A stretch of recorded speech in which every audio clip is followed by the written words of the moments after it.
there, and welcome to our Tales from the Yawning Portal campaign. My name's Owen, and I'm the Dungeon Master of this chaos-filled adventure.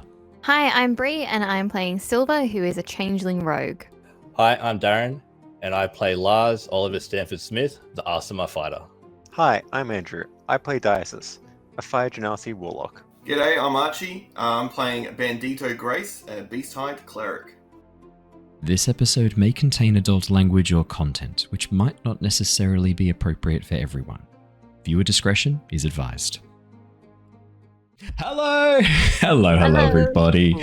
Hello there. Welcome back to the Lost Archives. We are here. We are playing Tales from the Yawning Portal, the premier chaotic Dungeons and Dragons campaign. Thank you for joining us once again. We are going to be jumping back into the action very, very shortly. Super quick announcements to share. First off, massive thank you to everyone who joined us for our finale episode of Curse of Strahd last night. It was an epic session. I think the VOD, the video episode, is about 3 and a bit hours long, so sit down and buckle up. We squeezed in 2 episodes in one for Jacob's last episode with us for a couple of weeks, a couple of months even. He's getting married, so we will see Jacob once he gets back, which is very, very exciting. The other good news to share is that Cosmere will now be starting next Monday, so I will be having all of the artwork popping out very, very shortly. I'm going to stop dropping the silhouettes, and right in this moment I've decided I think I might just start doing character art reveals. Oh, I do need 2 people to pick their names. I'm going to have to get onto them ASAP. I'll get onto that. More things I have to do in the background. I'll do it. I'll get that all fixed. But yeah, super exciting to be jumping to Cosmere very, very soon. I obviously am frothing at the mouth, champing at the bit to get started with it. So it's going to be lots and lots of fun. Other fun news to share before we get going. I think that's the main stuff. Anything else fun before we jump in? PAX is this weekend. I know a couple of us will be going to PAX. I'm in Melbourne, but I'm not going to PAX because I'm there for... What? Yeah, I know. I'm there for a wedding that's on at the same time. And I had a bit of a... Yeah, well, I look, in my defense, I got the weeks mixed up and I thought PAX was last weekend. Otherwise, I would have Usually gone on a Sunday. Like the first weekend of October. Yeah. Which is what I assumed, and I didn't check, which is on me. I should have checked, but yeah. So I'll be missing PAX this year, but next year, I'm thinking we get everyone together and we do something really cool. Keep you posted. Cool stuff there. Sweet. All right, should we do our intro and get started? Unless there's anything else fun we want to jump in. No, all looking good. Happy? Yeah, good. Sweet. Let's do the recap. Let's jump into the session.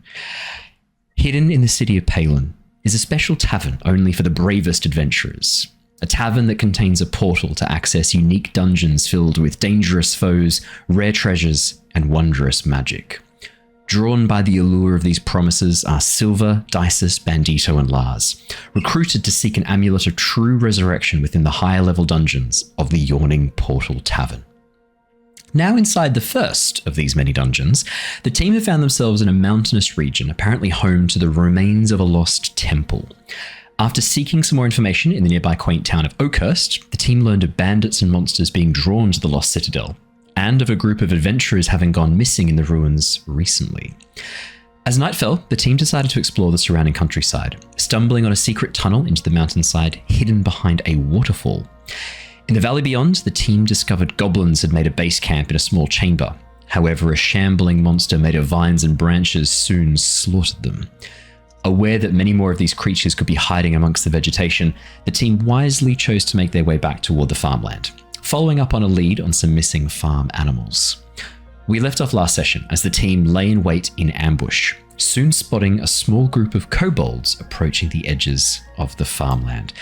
That is where we left off last session. Currently, Sylver, you are hiding in the bushes down a small embankment at the edge of the land that's been set aside for grazing, this sort of larger pasture at the back of the main home that's quite an expansive area, kind of curves around following the natural contours of the valley, rising up a little bit on the slope at the back before dropping down on the other side, giving you a bit of an vantage point while still hiding behind the edge of this ridge on the tree line. Dysis, Bandito, and Lars, the 3 of you were up in the hayloft of the nearby barn, nestled comfortably amongst the straw that has been stored up there, the straw only slightly itching through your clothes. Probably more Bandito No, Bandito, you've got quite thick clothing on. Probably more Lars than anyone else. Lars, you're wearing Yeah, I'm like pretty bandages around your chest. It's like it's just little bits of straw getting in, tickling your nips, scratching away at your chest. It's up to you what that experience is like. But as the three of you lie there in the hayloft, you can see in front of you in the pasture a number of sheep, most of them lying down, a number of them still sort of standing, all of them clearly either asleep or very kind of out of it. And it's at that point, shapes begin to huddle at the edge, silhouettes huddling at the edge of the picket fence line before slowly climbing over. You can hear voices speaking in Draconic. Oh yeah, that's right. Did any of you speak Draconic? I think we discovered the answer was no, didn't we? No. I think Yeah, cool. I speak common. Cool. And we all Only have common. a low intelligence. That's right. Average. I do have some good news on that front. I've chatted to Jacob.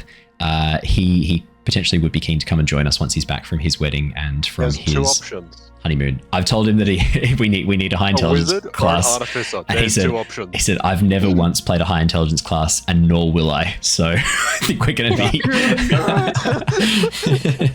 So good luck is all I'm going to say. We all have to be intelligence 10. Yeah. You think you've It got can't that be a much? negative. It can't be a negative. It just has to be in 10. That could be your party name, 10int. Mm. 10. 10 inch. 10int. 10 inch. Well, that's not Like accurate. combined. That's not accurate for at Combined. least two of you. Yeah, combined maybe.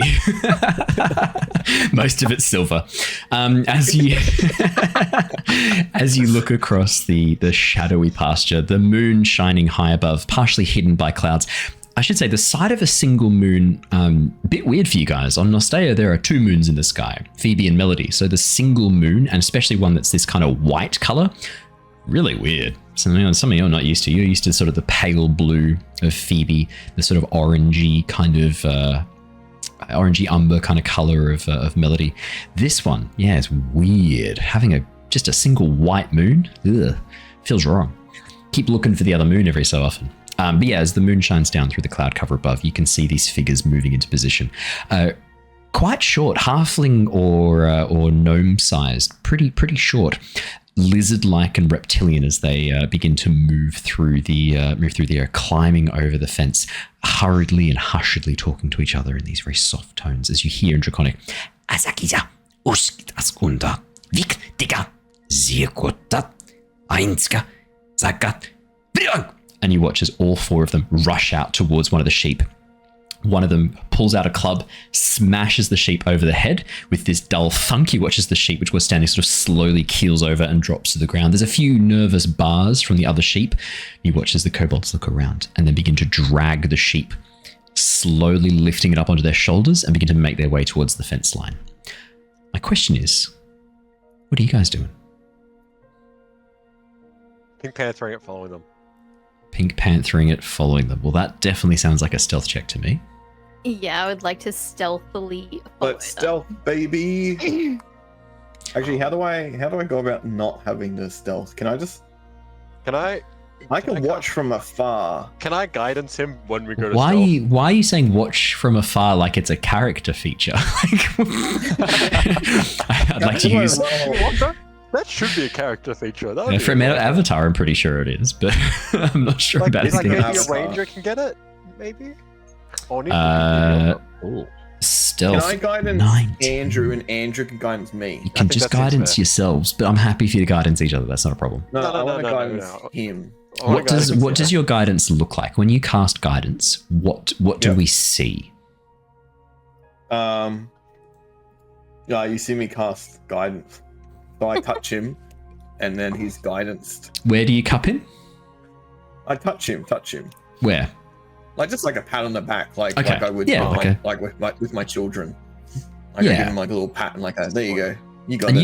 you've got a holy symbol, sort of binding your. Well, I've actually got a holy symbol, and then I've got my little Yeah. necklace that my children made. Yeah. Yeah. So does your holy Let's symbol see. glow a little bit? Do you say any words before you, or do you just sort of go, "You can do this"? Give him a pat on the back, and I then just give him like a little pat, and then Yeah. he knows. yeah.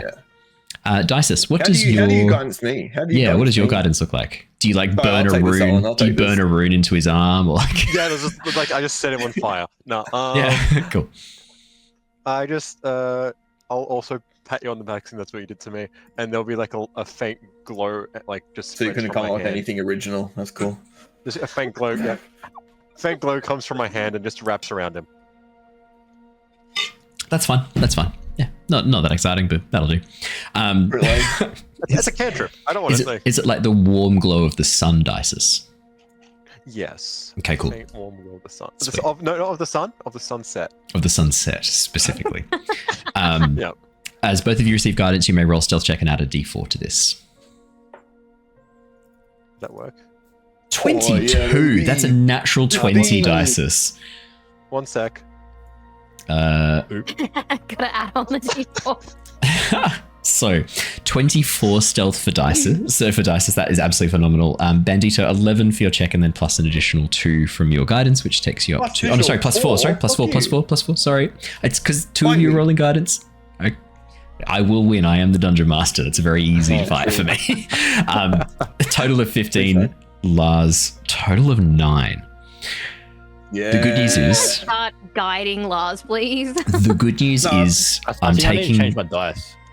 Change your the dice. Yeah. Yeah, I need to Well, change I've my got some digital good news dice. about that. I've got an announcement coming up soon about Baron of Dice, so we can have a chat about some dice that you might have access to in the future.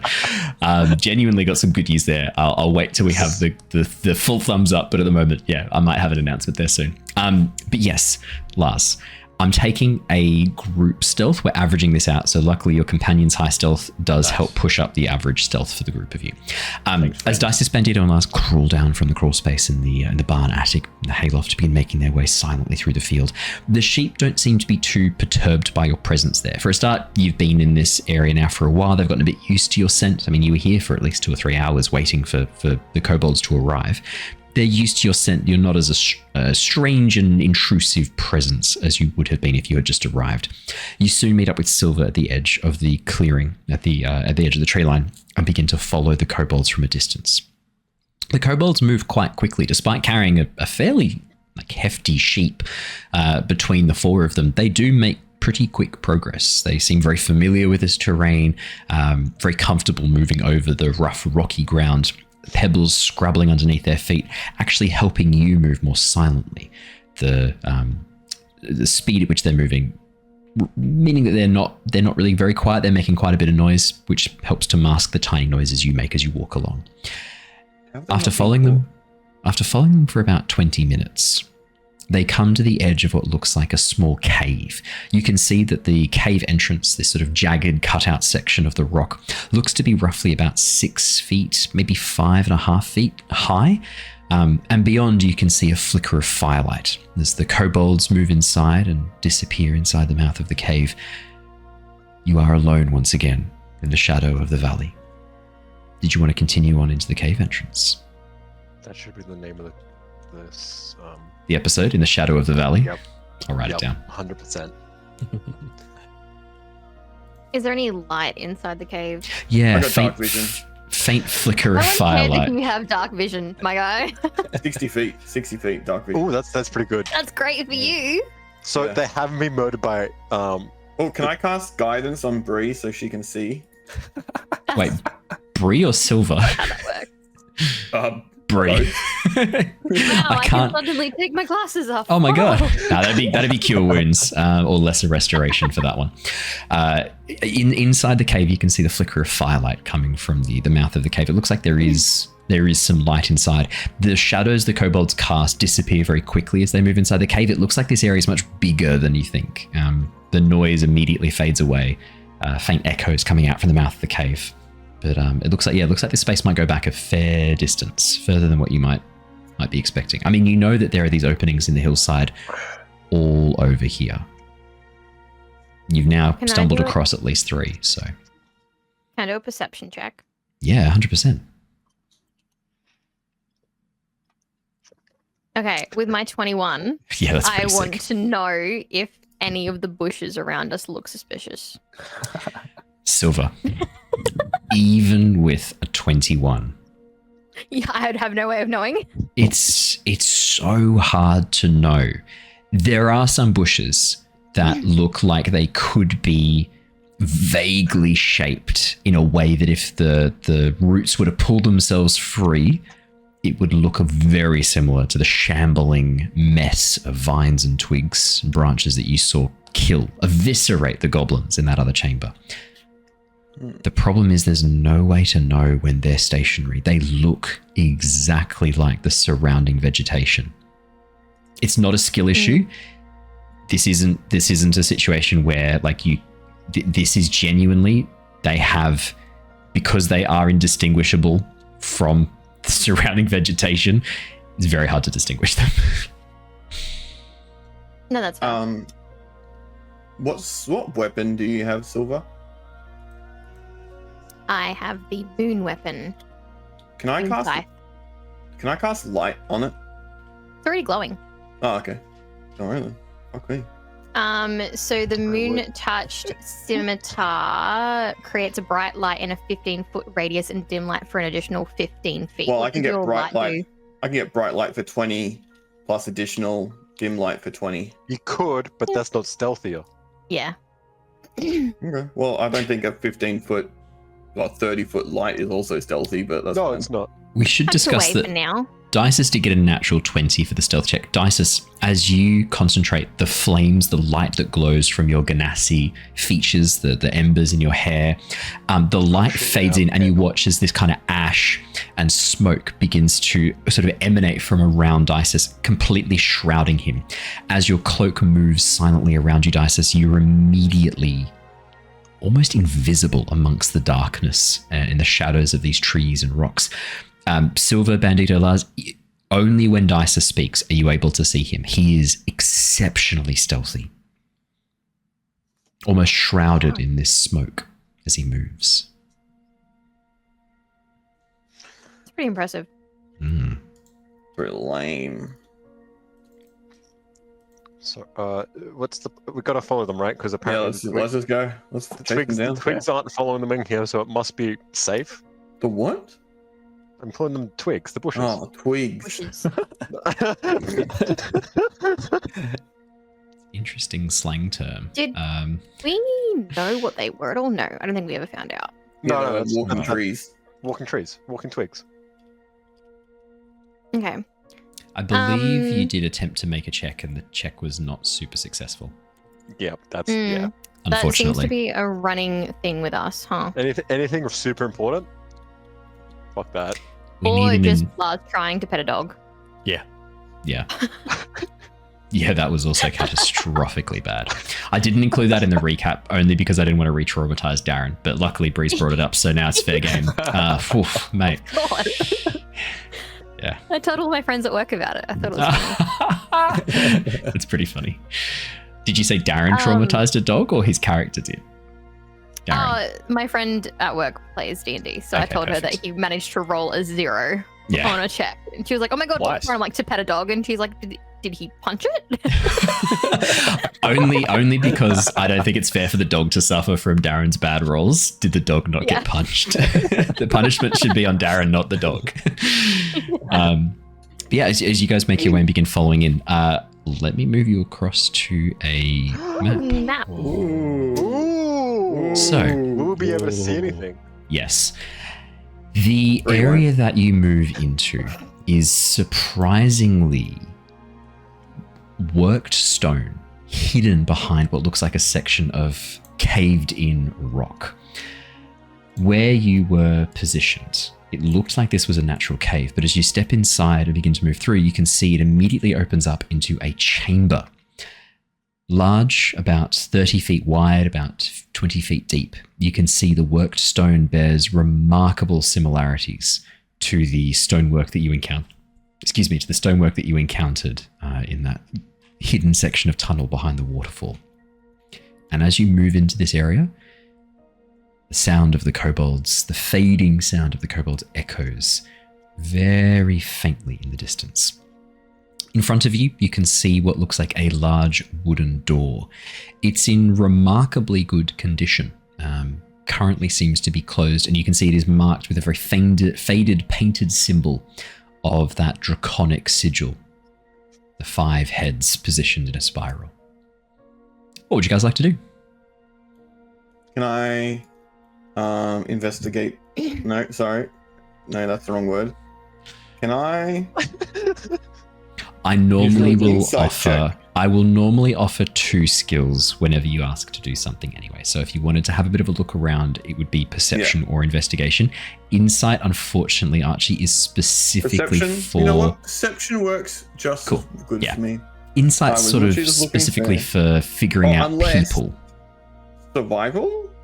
I would also allow survival. Absolutely, you're looking. So Ooh, survival kind of yeah. relates to, and the thing is, Oh, right, with when you ask for different checks, I'll give you different I information. can't take guidance on myself, by the way. Did you now? Did you? I am going to be Ask for it. permissive with that early on, but as we go forwards, I'm going to start being more of a hard ass about that, whether or not you did it pre-check or not. Yes, Dad.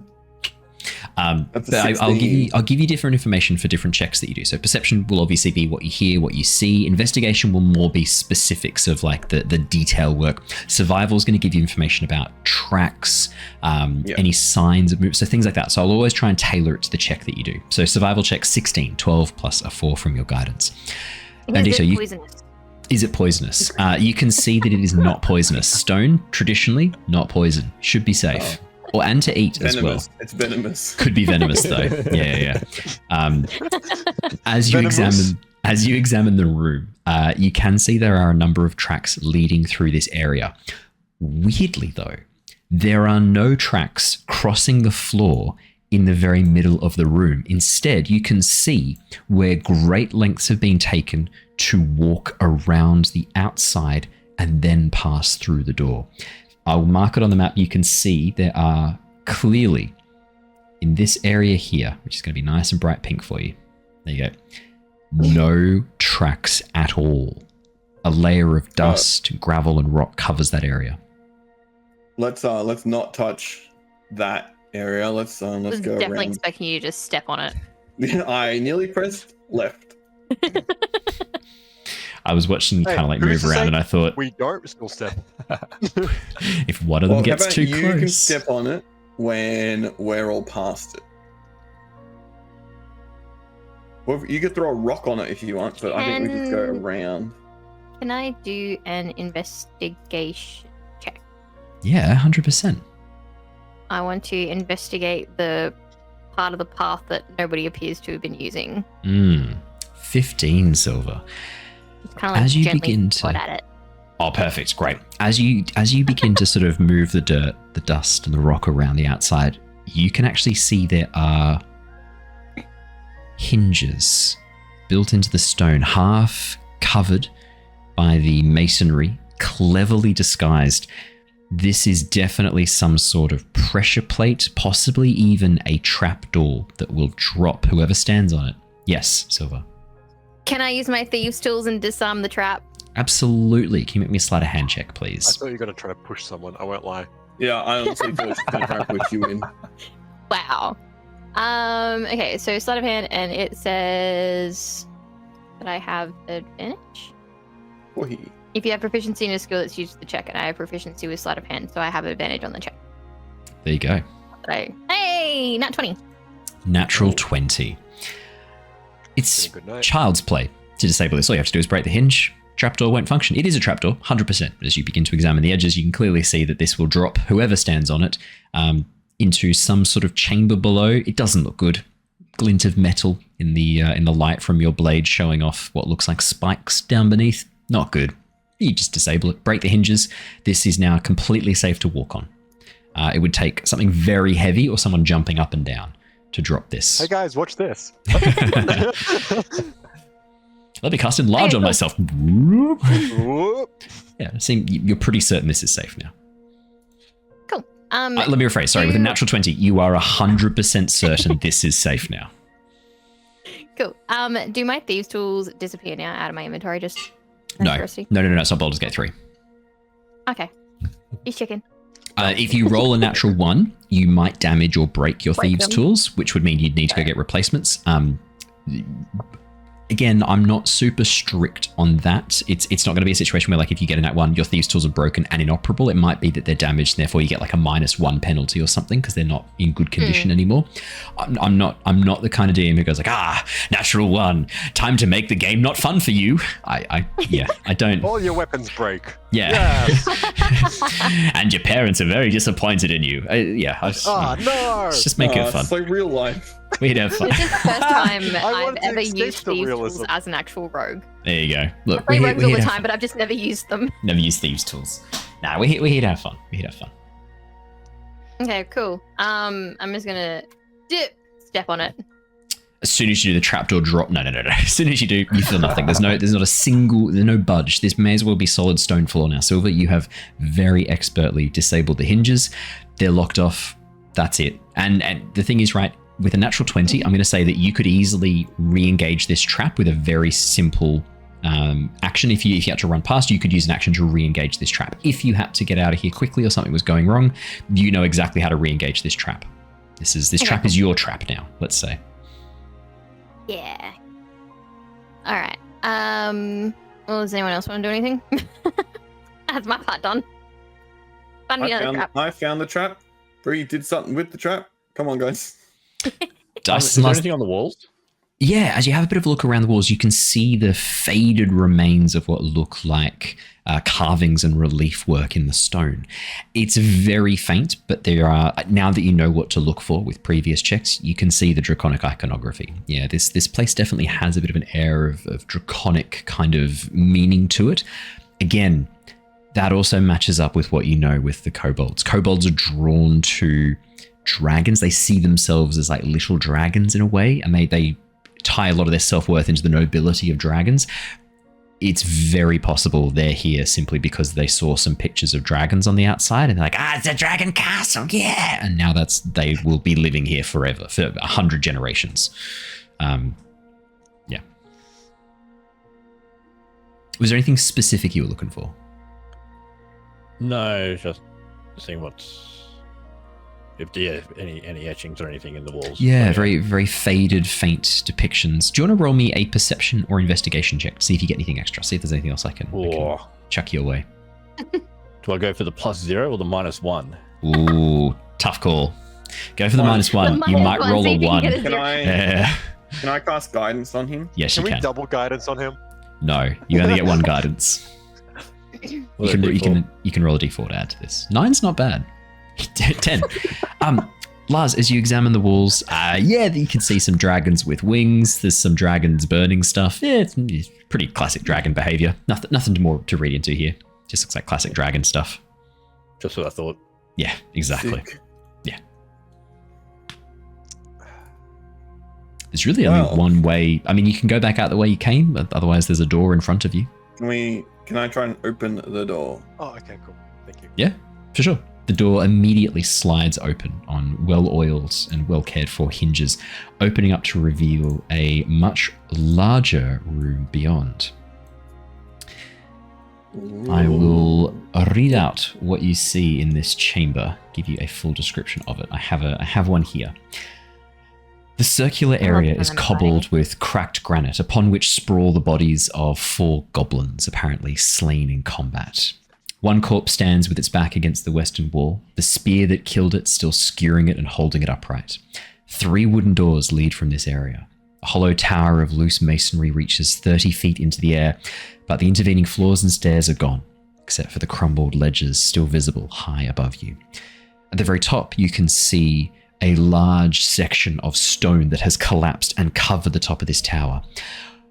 You have heard that this was once a citadel built above the landscape. It was sitting on top of the mountain, but some sort of massive cataclysmic event sunk it underneath the stone.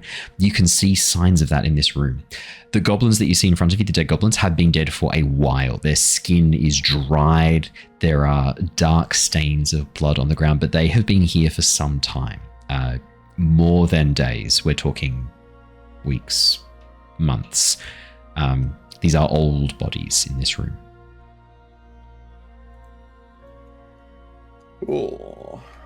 I'll bring us across the map because you can see stuff on the map now. So let's come on. Can I do a perception with guidance? Yes. I want to check it out and see. Do you know what? I've changed my mind. Just everyone can have guidance whenever they want. For as long as you're within range of touch. Otherwise, this is just gonna get. I'm gonna go fucking insane if I have to keep hearing. If I have to keep answering yes to guidance. I've changed my mind. If you are within range for Archie to touch you or Dysis to touch you, you can have the benefit of guidance. Outside of combat, baby. outside of combat, you've basically got guidance just to do whatever you need. 22 is not bad. What specifically did you want to know? You wanted to do a perception check. Yeah, perception. So I was just checking, seeing if there's anything else around that I can see, basically. The spear that was used to slay the goblins is shoddy work. It looks like it's been... it's actually the head of an arrow that has been strapped to a rather makeshift, probably what looks like a farming tool. That looks like they've snapped the end off a hoe or a rake, strapped this arrowhead to it, and turned it into a spear. This definitely looks like it is makeshift. It is shoddy. You don't think this was a well-made weapon. This is something that's been put together slapdash. The doorway that you can see up towards the north, west, and southwest, both of the doorways look like they are, again, in fairly good nick. The wood has been maintained. There's no signs of any damage to them. The pathway towards the north definitely has more footprints. It is a more well-worn track, although there are still sections heading towards the south.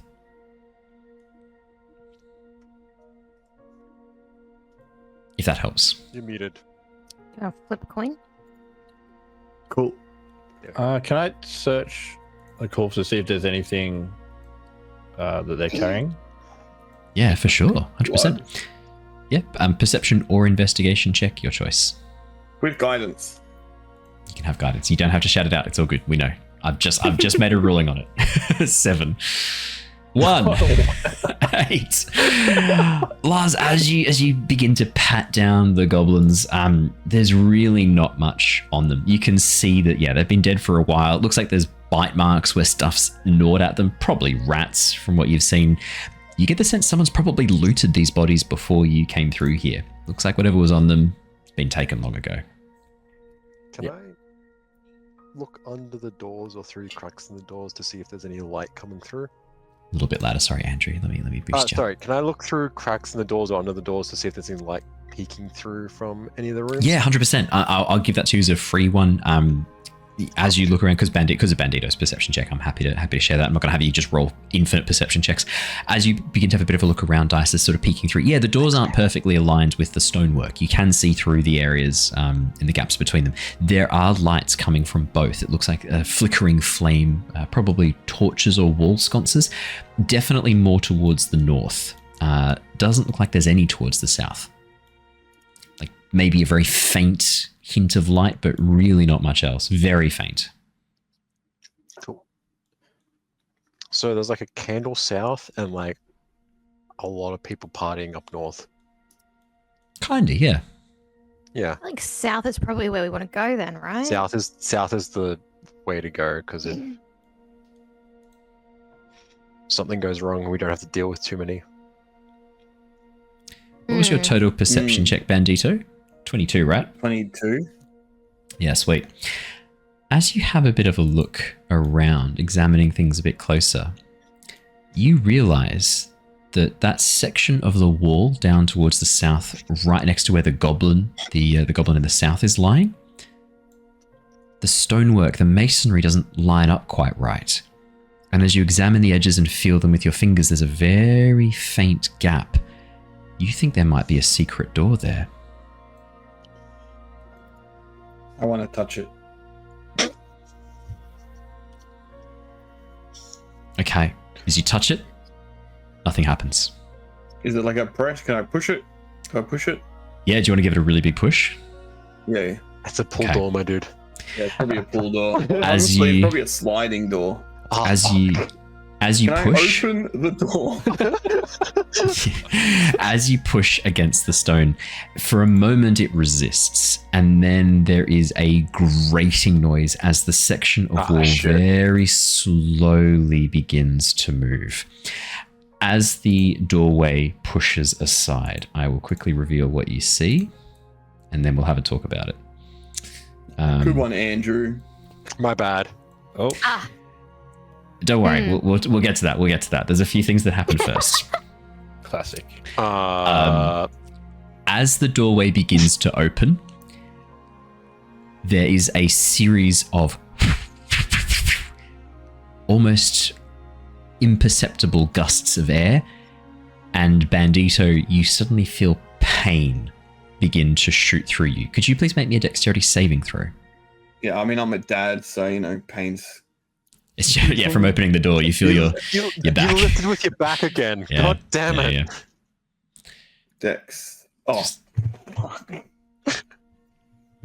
What was that? Sorry? that's the nat one. What a loser. That's one.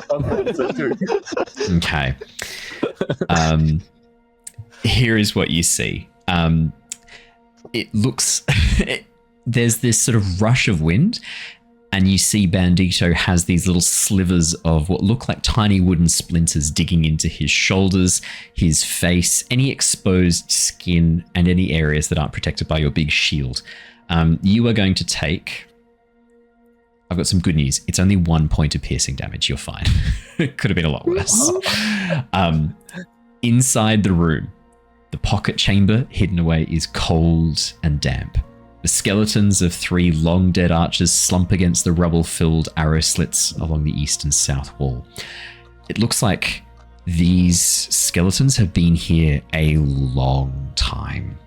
The armor and clothing they wear that hasn't rusted and disappeared and faded looks to be very, very well made, but it is now in tatters and useless. The bones lie crumbled, 2 of them crushed by falling rocks. Looks like they might have been here from when the citadel first sunk into the earth. And as you peer in through, Bandito picking these splinters of wood out from your face and your neck, you watch as one of the skulls slowly cracks and then turns to look at you, empty eye sockets gaping as the mouth opens.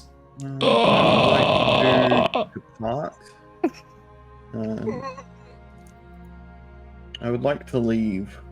Like to leave? As you step back away from the entrance, you watch as the skeletons slowly, all 3 begin to rise up, piecing themselves together as the bones knit. And that is going to be the initiative, everybody. Of tonight. Could I please have all of you click on your characters and then click initiative? Oh shit. Oh no, it worked. Oh, Yep. what the fuck? What do I do? Click Dysis, on me and then click. Click on your character on Roll20 and then go into D&D Beyond and click initiative. Oh, mine didn't work. That's okay. And we will be using the 2024 skeletons. For those of you who are playing along at home, we have updated Tales from the Yawning Portal. Any of the monsters you see, I will be using the new rule equivalents wherever I can, or homebrewing new rule equivalents whenever I can't. Yours didn't work? That's okay. I can easily add you a turn. What was your 16. initiative? For me. 16. I'm a 16. Let me add that now, and then let's roll for the skeletons. Or don't. No, I think I will. Wow, that is a unnatural 20 for the skeletons. So the good news is the skeletons are going first. The bad news... You might be in trouble. Yeah, What would especially we- considering. You're in the doorway. Well, not even that. just in trouble in general. Just Yeah. objectively in trouble. What's your... Let me chuck some battle music on. No, that's not the problem. How many ribs do you have? Oh, I've got 14 ribs. Okay, I'm fine. Plenty. As the skeletons spring to life, you watch as they begin to rush forwards. Looks like one of the skeletons is currently holding aloft a sword, the other's a bow.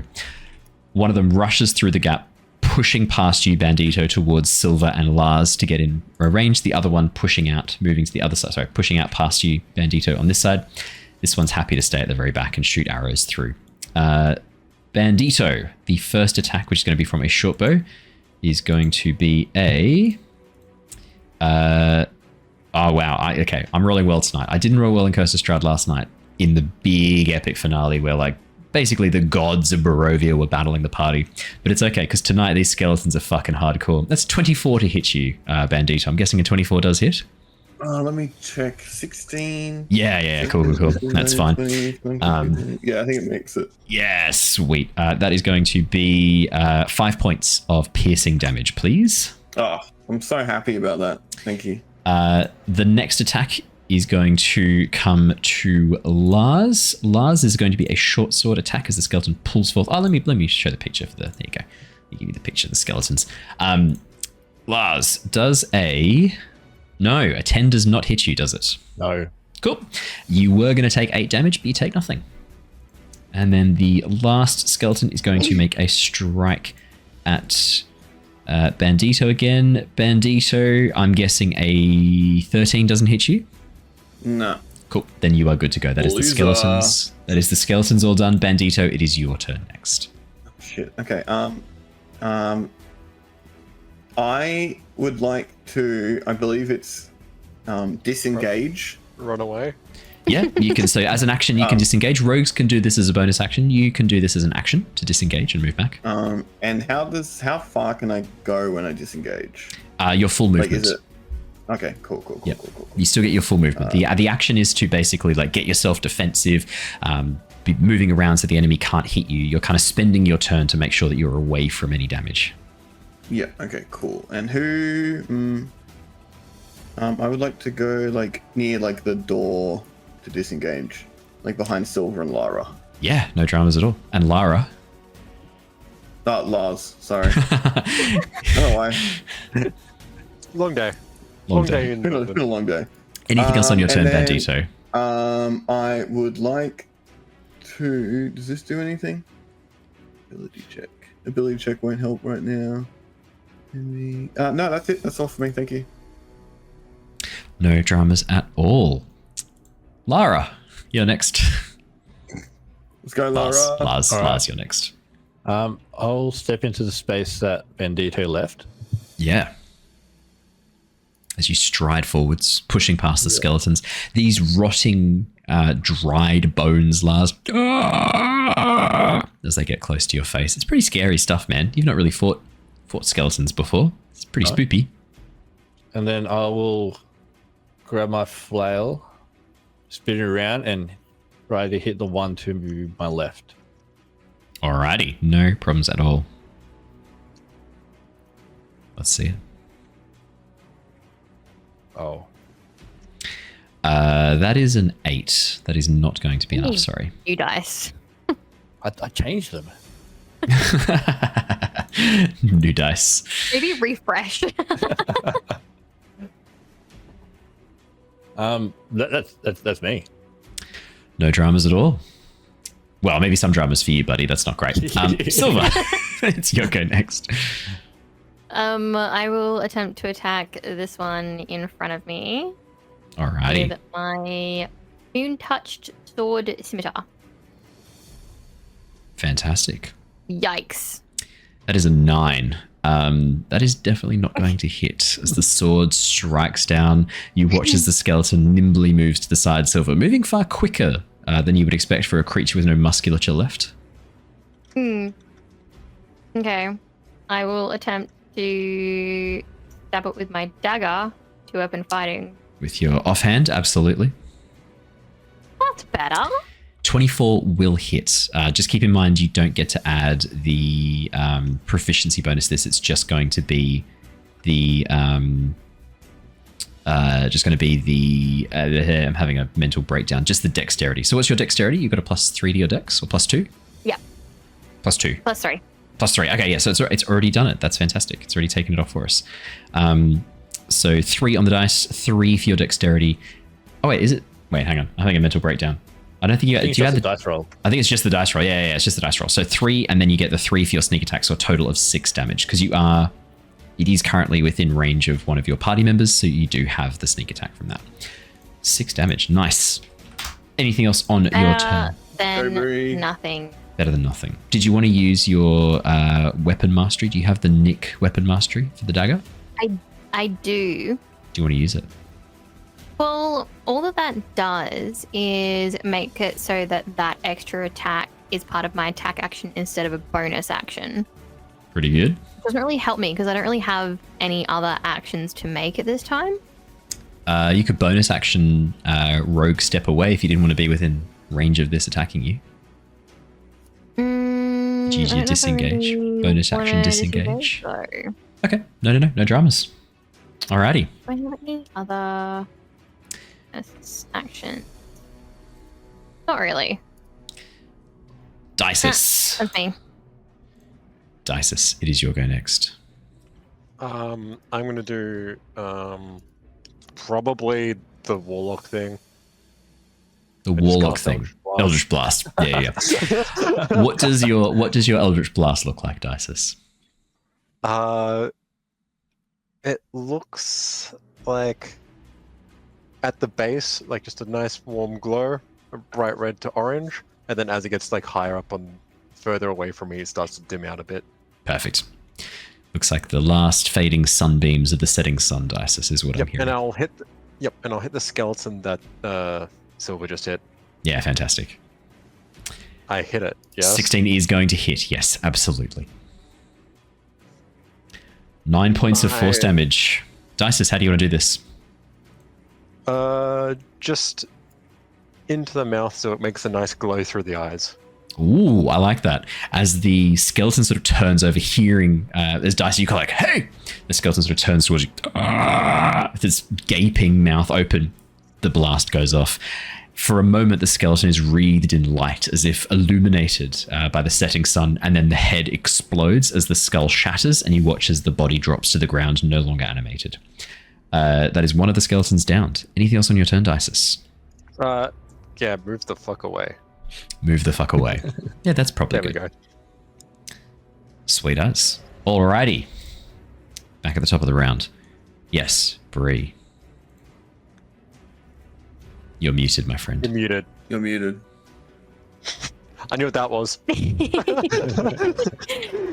Because Nick makes the dagger attack part of the attack action, not a bonus action, does it take full damage instead of just the dice roll? No, because it's the offhand that makes it the damage, not the... It's because you're using your offhand to do it, not the bonus action. It's like you're using your left hand to write. Fair enough.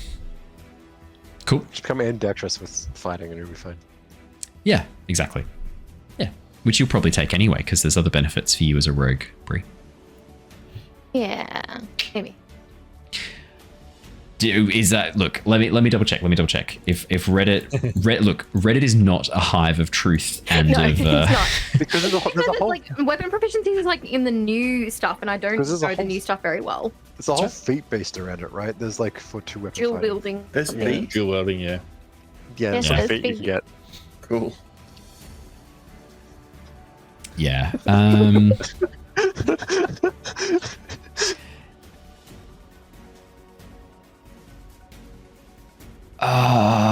Yeah. Look, I think this is going to be one of those things. Hang on, let's have a look. Let's get this down right You now just make a because ruling on it. no. Good one, Bree.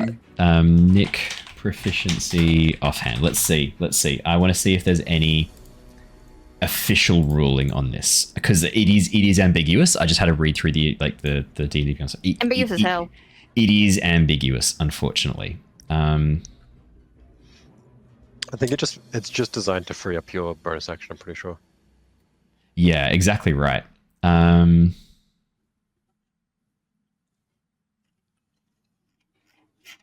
Which You would not technically apply does your mean- ability score to the damage of the Nick attack, regardless if it takes your bonus action or if it's made part of the attack, because it's using your offhand weapon. Okay, no, cool. That's all good. There has been an official ruling. However, We are correct. Yep. Oh no. Cool. could it mean that you could make a third attack with your bonus action? As long as it's a different weapon, yes. But you need to have a different weapon. You need to have Zorro. I've had this argument with Yeah. DMs in the past about whether or not I can have 3 attacks. It has to be a different weapon, unfortunately. Yeah. The skeleton is going to move up and take a shot at Dysis over the top of Lars. No, it's Yes, he is. Dysis. Fuck. Does a 17 Yes. hit you? I think it probably does. Yes. Yeah. That is going to be, oh, my friend, 6 points of piercing damage as an arrow straight into your chest. The other skeleton that is currently engaged with Lars is going to make an attack against Lars. We haven't rested since the... Correct. What fight was that? Lars. Oh, no, I fell down a hole, right. You fell down a hole. Lars, does a 15 hit you? Yes. Okay, that is going to be Oh, yeah. 7 points of slashing damage. I am sorry. All good. That is the skeleton's go.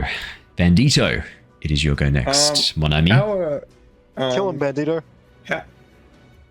How are Lars and Dysis looking? How can I tell? Like, do I roll something to be able to tell who's looking a bit more worse for wear? You can just ask. I'm happy to. Like, you know, Okay, cool. yeah, I'm going to say, like, as you look over, you can see people are injured so that we can kind of keep a little bit in the style of the narrative. If you could describe it as a, let's say, bloodied if you're below half health. Should we use that?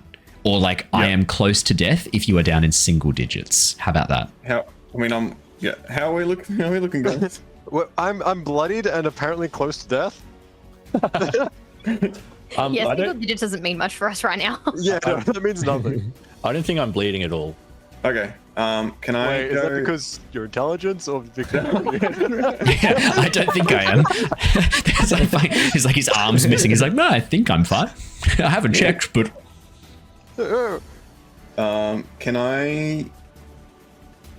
Can I use healing word on Dysis, Yes. please? Yes, absolutely. How do I do that? Do I roll that or does he Yes, do that? you roll that. Okay. 2d4s. Plus Plus. your wisdom. Do I just press something to do that? Yeah, or- just press it. It should just roll it if you click the spell. And then click cast. Oh yeah, cool. Sorry, I was looking at the wrong button. It's okay. Did that And do- it'll automatically mark off the spell slot too, and it should roll through the amount of health that comes back as well. I pressed it. I trust you. Let's have a look. It didn't come. He knows what he's doing, guys. Nope. He wouldn't do this wrong. He's a very experienced spellcaster. I'm gonna Yeah, press yeah, it yeah. again. That might all come through at once. Hang on, let me have a look. All right, so oh, okay, yeah. So what I'll get you to do? So are you on the spells page of D&D Beyond, so you can just see the list of all your spells. All right, Yeah. sweet. Jump into features and traits, then jump Yeah. back onto spells, Yeah. and then to cast Healing Word on the left-hand side of Healing Word, you can see the button cast. Yeah. If you click that, does it come through? Nah. Okay, but it is using up the spell slots, I noticed. So far, you Yeah. should only have one spell slot used up. Okay, in that case then, where it says effect, and you can see the 2d4 plus 2, just click that button, Yeah. and it should roll the health for Okay. you. Hey, it did. There you go. 8 hit Eight, points back, baby. Dysis. How Hell good's yeah. that? Awesome. And just make sure you mark back those spell slots, so you should only have used one spell slot. I think it still has... I just cool. I scrapped one. Yeah. Sweet. Okay, perfect. We're good. Anything else on your turn? What You've red still do got an you action. say? That's only a bonus action, mate. Yeah, no, I'm thinking of what else to do. I He's want got 9 to... hit points left. Yikes. He's dead. Just leave him, guys. He's dead. There's no I point. can't use a cantrip or anything. You can back out the door a bit if you I want. can't attack.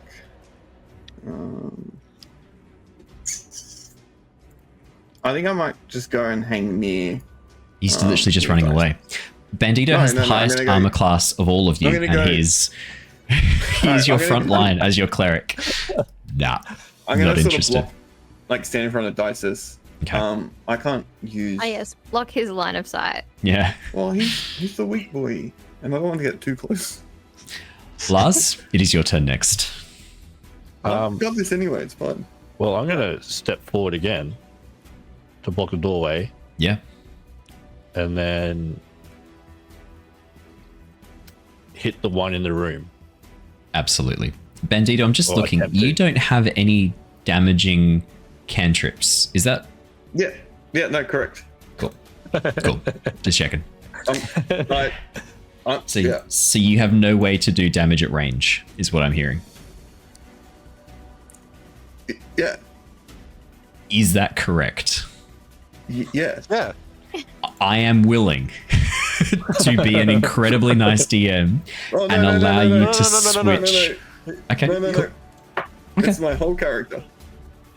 Okay, sure. Lars, carry on. I just had to double check before. Yeah. So you all heard this. It's all recorded. When he inevitably dies because he can't deal any range damage, you heard it was his whole character thing, and I tried to help. 15 definitely hits Lars, 100%. That should be, yes. 11 damage, absolutely fantastic. And that's against the one that the archer inside the chamber, I'm guessing? In the room, yeah. Brilliant. 11 damage. Super nice, mate. Oh, that's good, Lars.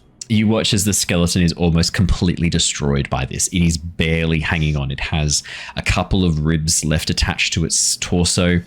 You can see part of its jaw has been shattered. One of its arms is now broken off. It's not going to be able to use its bow. It's going to be forced to use the sword. It's been heavily damaged.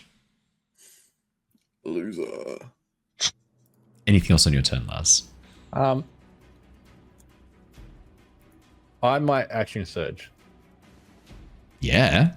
I'll Are you action sure you surge. want to? Are you sure you want to do that now? Remember, you only got one per long rest. One per short rest. Per short rest. Remember, you've only got one. Yeah. Oh, yeah, you'll probably have a short rest after this. You group are dying. Yeah, fair enough. Go for it. Yeah. Yeah. So Yeah, one then per I'll short try and rest. Sorry.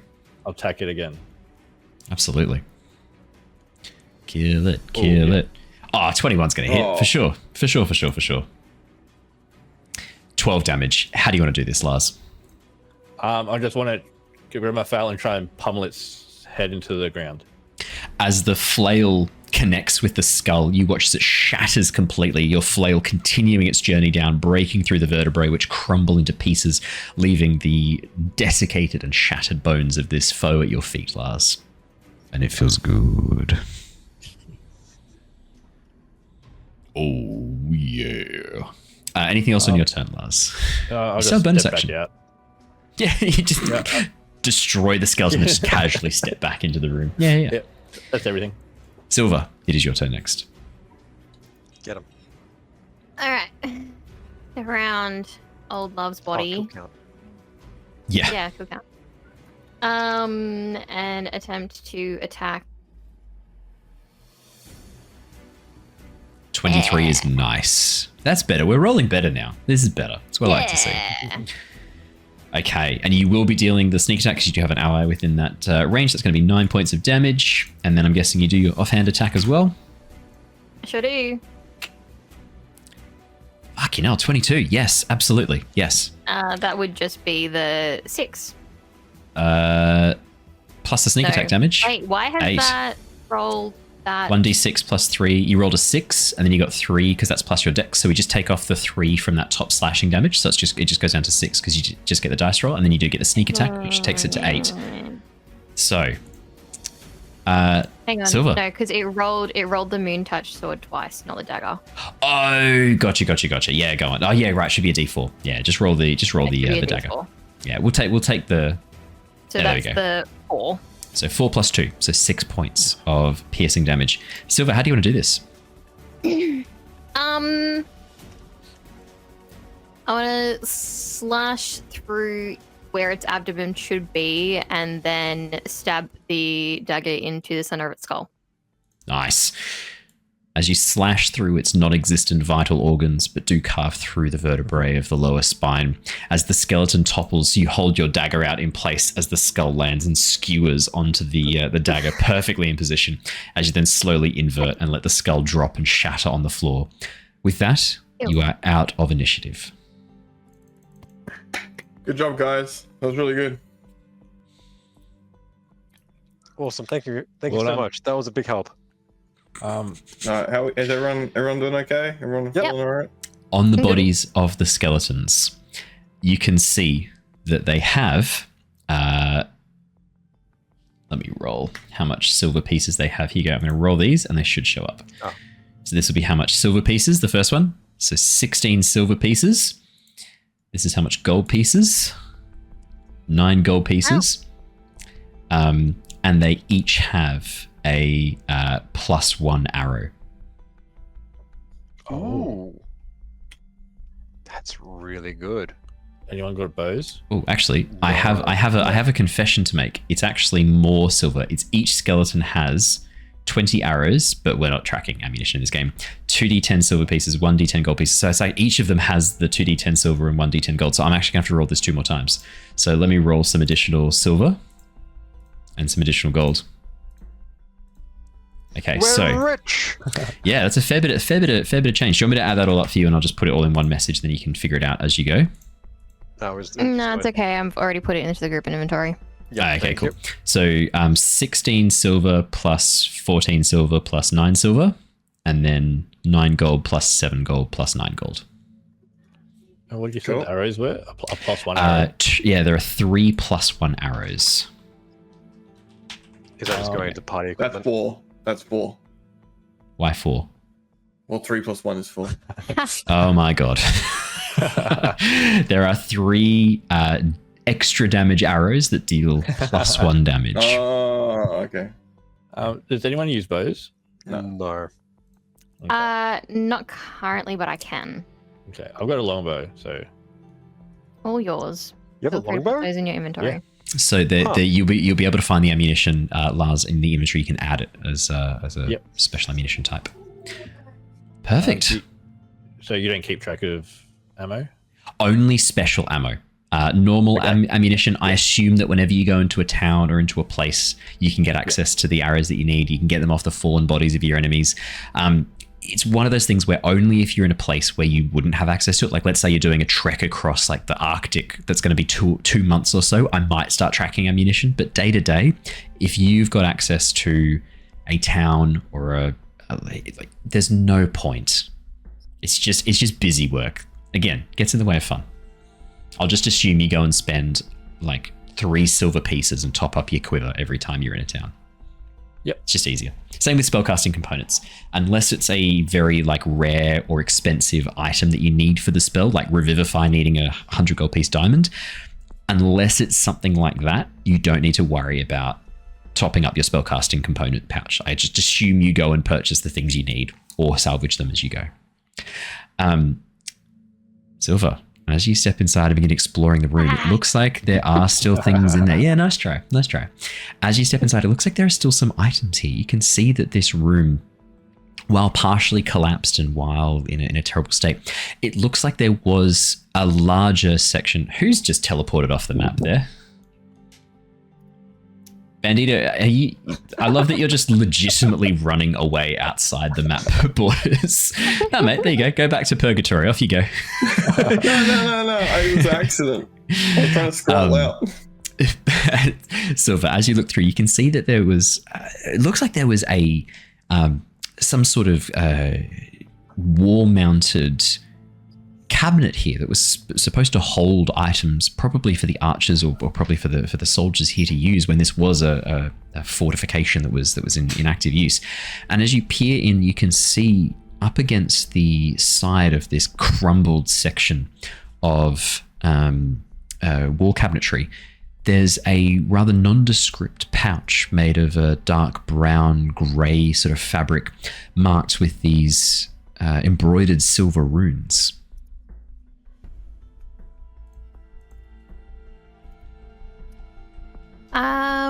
Can I, using the tip of my dagger, kind of pick it up and see if anything happens?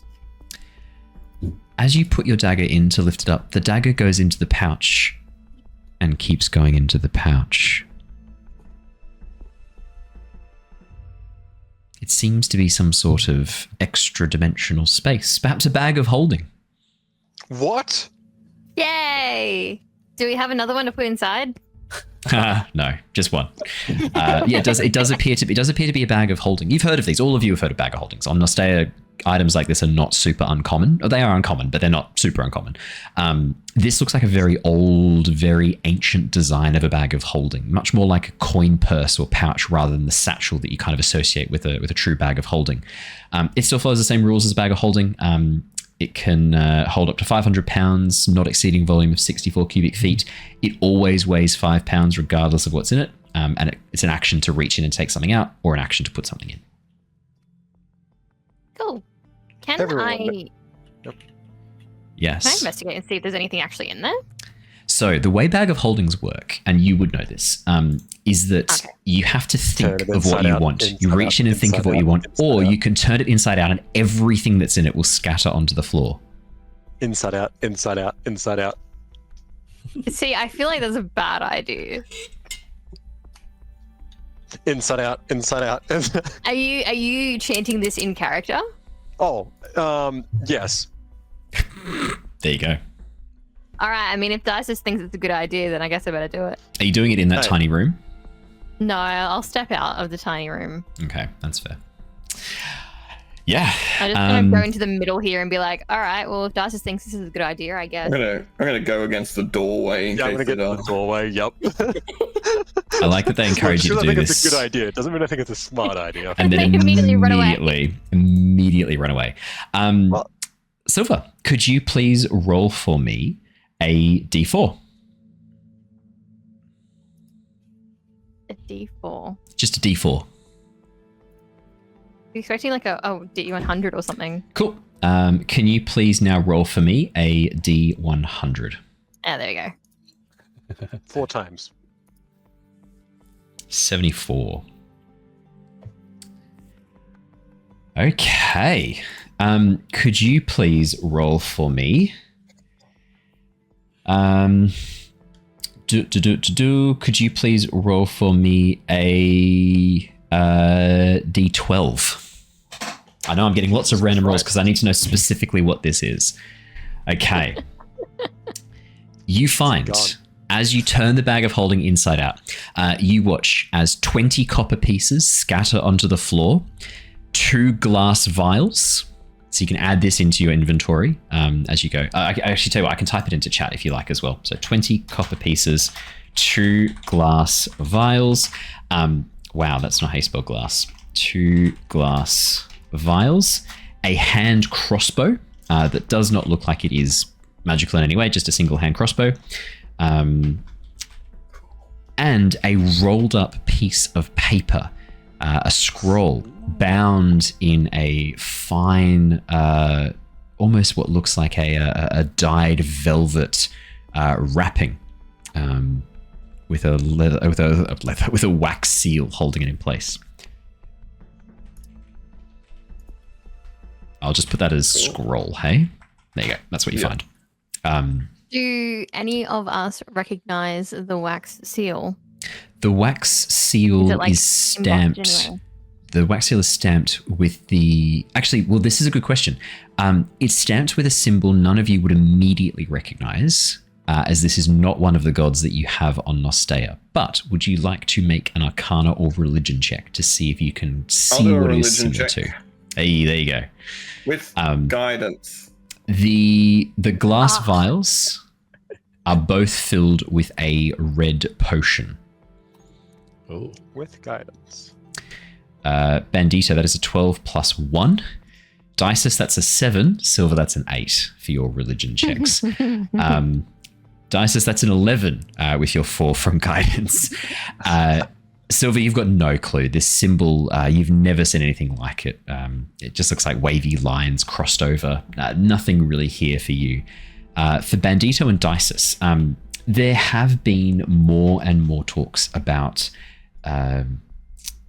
the changes that have happened since the portals have been opened once again, since the planar pathways into and out of Nostea have opened once more. This symbol is a blue and white star stamped into this very dark blue wax. It is the symbol of Mystra, sometimes known as the Mother of Magic, not on Nostea, but on other worlds.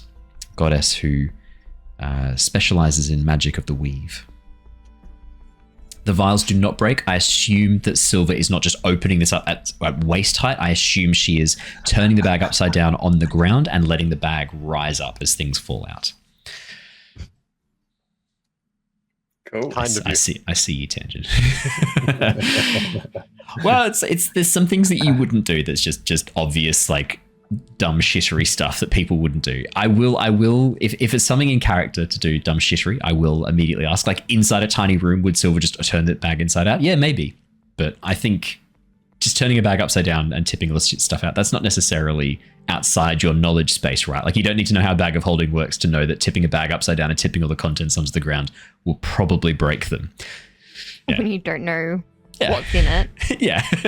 Like it's if you've got real world knowledge here, I'm going to assume you're not an idiot. Well, you've got intelligence as 10, so maybe I shouldn't be assuming that.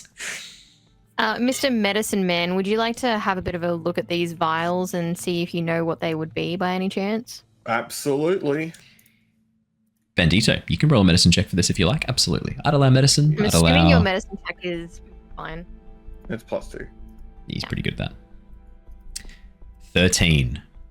Bandito, on the surface, +3, 16. Bandito, on the surface, these potions look very similar, but you can immediately see that there are subtle differences. One of these is definitely a health potion. The other one, it's hard to say. You don't think it is a health potion. Maybe it once was and has since spoiled. It is not a good idea to drink this. It is a much darker color. You can see little crystals of yellow that have formed inside of it. You do not want to drink this. You do not think it would be pleasant. The other one is a normal healing potion. And you can add a healing potion to your inventory, Bandito. Cool. I'll give it to the gang. But I'll put it in the bag of holding. I'm just gonna hold on to the deadly one. Yeah, cool. You can add. I just want to keep that on me. Call it. Yeah. So in your inventory, add not a healing potion to your inventory because you don't know what it is yet, but you know it's not a healing potion. Cool. Perfect. And that's what you find. Cool. Do you take the crossbow? Does anybody specifically want the crossbow? I got magic. Lars, crossbow good for you He's or got no? a longbow. He's no, good. I'll go longbow. All right, well, I'll take the crossbow then. Yeah. Okay. Add a hand crossbow to your inventory. Did it come Okay. with bolts or no bolts? Yeah. There's bolts there too. I should specify. Little pouch with bolts. Yep. 20 bolts. Plenty. Okay. Awesome. Do we want to open up the scroll and see what it says? Oh, 100%. Okay, I'm going to hand this one to you. to Oh, open. yeah, I'll just open it up in front of me. That's all good. Is it a contract? As a fireball spews out into my face. Look, that would be pretty funny, but no. So, as you open up the spell scroll, you can see that it is a spell scroll of fairy fire Dysis. Ooh. Yes, okay, we like that. That's really good. Perfect. Perfect, that's good. I'm just thinking concentration. Do I have much? I do have a short bow. I didn't realize. That's all right. Oh, Hand now I've got a crossbows. crossbow. Hand crossbow's more convenient, Sylver. Yeah. Easy to hide. You can use it in your offhand. Yeah, one-handed. I like hand Cool. crossbows. Well- They're pretty sick. Does anyone want the spell scroll, or do you just want me to hold on to it for now? I think it's all you. Probably better for you to hold on to it. Yeah, probably yours. Cool. I don't want to deal with any of that magic gooey stuff. Ooga booga. It's such a good. Okay. I don't think we can call it that anymore, Darren. Oh, okay. Alrighty. Where would you guys like to go next? You can see there are still those two doorways. Northwest, southwest, from where you are currently in position. Let's go to the northeast one. It's just a stone wall as you tap it.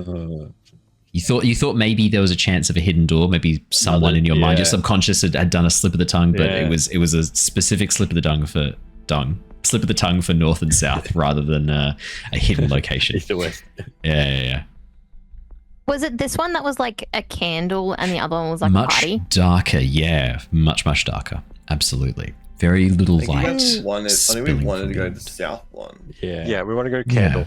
The quieter room. So, can I just try to gently and very quietly push the door open? Yeah, 100%. As you go to push the door open, it very slowly slides open, carefully and quietly. Do you want to roll me a sleight of hand check to see how stealthy you are? I believe.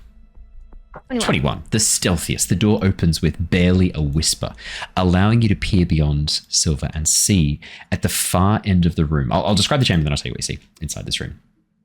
The masonry walls of this 20-foot wide hall are in a terrible state. The far end has completely collapsed, filling the southern section with rubble. The western wall is in a far better shape than the other walls, and it holds a stone door with a rearing dragon carved into relief on its surface. The door has a single keyhole, situated right in the middle of the rearing dragon's open mouth. You also see, currently not hiding with your very stealthy opening of the door, another giant rat sniffing around the rubble at the far southern end. It has not noticed you yet. Can I shoot it with my crossbow? Yeah, of course you can. You would have a surprise on this, which means you can add your sneak attack. Yeah, 13 obviously hits. Roll some damage. 10 total damage. I mean, the arrow goes straight through the back of the rat's skull, skewering it to the rocks and immediately killing it. As you this, and then it's dead. Immediately dead. The rat's final thoughts are like, there's some yummy shit here. And then it's dead. Just immediately killed. The rat. No further danger in this room, Sylver. You think your very careful, stealthy opening of the door? Pretty certain nothing else would have heard you. No other movement. But yeah, that's what you see inside the room. Okay, guys, this room's clear. If you want to come on in. Yeah. Yep. Yep. Yep. Don't worry about that. Don't worry about that rat. Oh, He's fine. He's dead. What? Why is there a bolt in its head? I just walk over and like casually grab the bolt and put it back in my quiver. Walk back away. Don't worry about it. Yeah. Cool. Right. The enormous stone door with the dragon head carved into it in relief there with the keyhole is the only thing of note inside the room. Can I try to peer through the keyhole?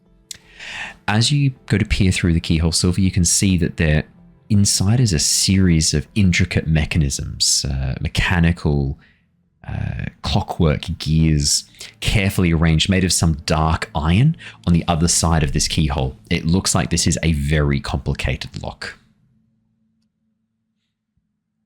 So I might not be able to break into it, is what you're saying? You might be able to. All I'm saying is this is a complicated lock. Sylver, probably one of the most complicated you've ever seen, if not the most complicated you've ever seen in your life. But you're good with locks, aren't you, Sylver? It's worth a try. You're the best locksmith I Natural know. one of the thieves' tools break immediately.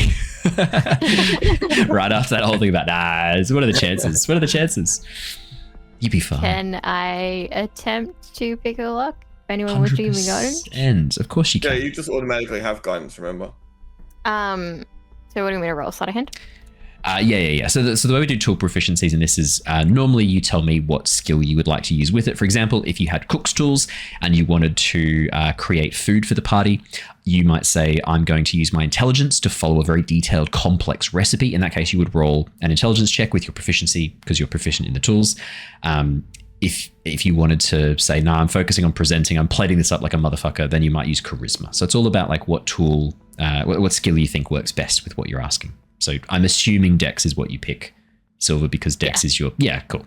So I made an assumption for you, but like that's normally how tool proficiencies work. Okay. Yeah.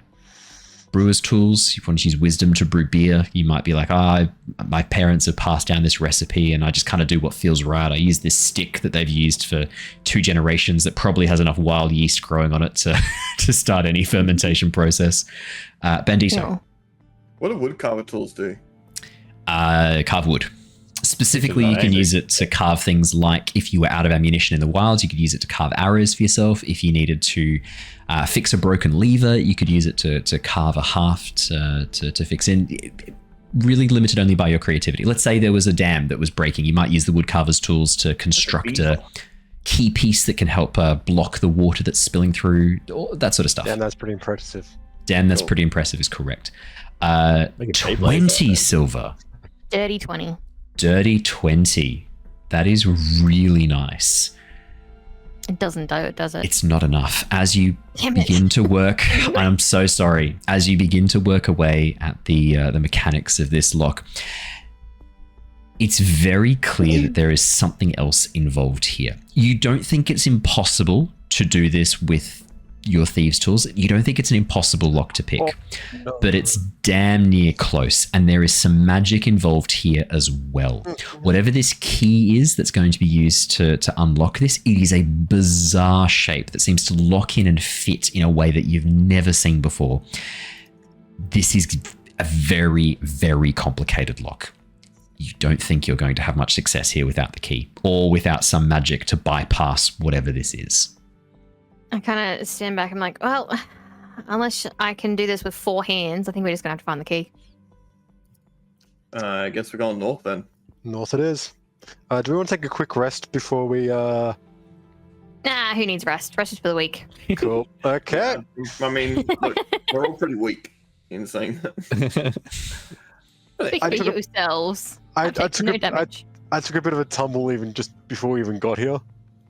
Yeah, but I gave you healing. Imagine falling in a hole. I That don't need wasn't to my brightest moment. imagine. It's I- pretty easy to imagine. I have a feeling we maybe shouldn't take a rest per se in an area where there's a door that anybody could unlock at any time. Fine. We should go to the Really? skeleton room. Wait. So if there was like a candle, is the Let's is take the the skeletons in with us. And I we'll hide mean, maybe underneath. the tiny skeleton room is not a terrible idea if we can like bar it. But I mean, a short rest we would be like looking, and I would assume with a short rest we would be aware of our surroundings. yes. Yes. Um, Sorry, question. Luby was squeaking at the door. She wants a cuddle. She says hi, by the way. Hello. Hi. Okay. Hello. She did kick the Is the microphone. sorry light about getting brighter from this door? that. Yes. Yep. Cool. Yeah. There's lots of light on the other side of this area. Cool. So would we like to peek our heads in up north, or would you guys like to take a rest? I just peek our heads in. Let's go. Yeah, let's peek. Balls to the wall. Let's go. Okay. Can I Balls to very the wall. quietly? As you press your Can I very- testicles against the rough stone wall, you feel a tear. No, sorry, carry on. Yeah, what were you saying? Sorry. Yeah, don't worry about that. Sorry about that. Can I very quietly, very sneakily push the door slightly and peek in? Yeah, 100%. As you push the door aside and gaze on in, you are greeted with a long stone corridor. Wall sconces have been arranged to provide ample light, and you can see the tracks that you've been following so far leading even further west from this point. However, there are 2 more doorways, both stone, both set into the north and south walls at the same point, right in the middle of this corridor.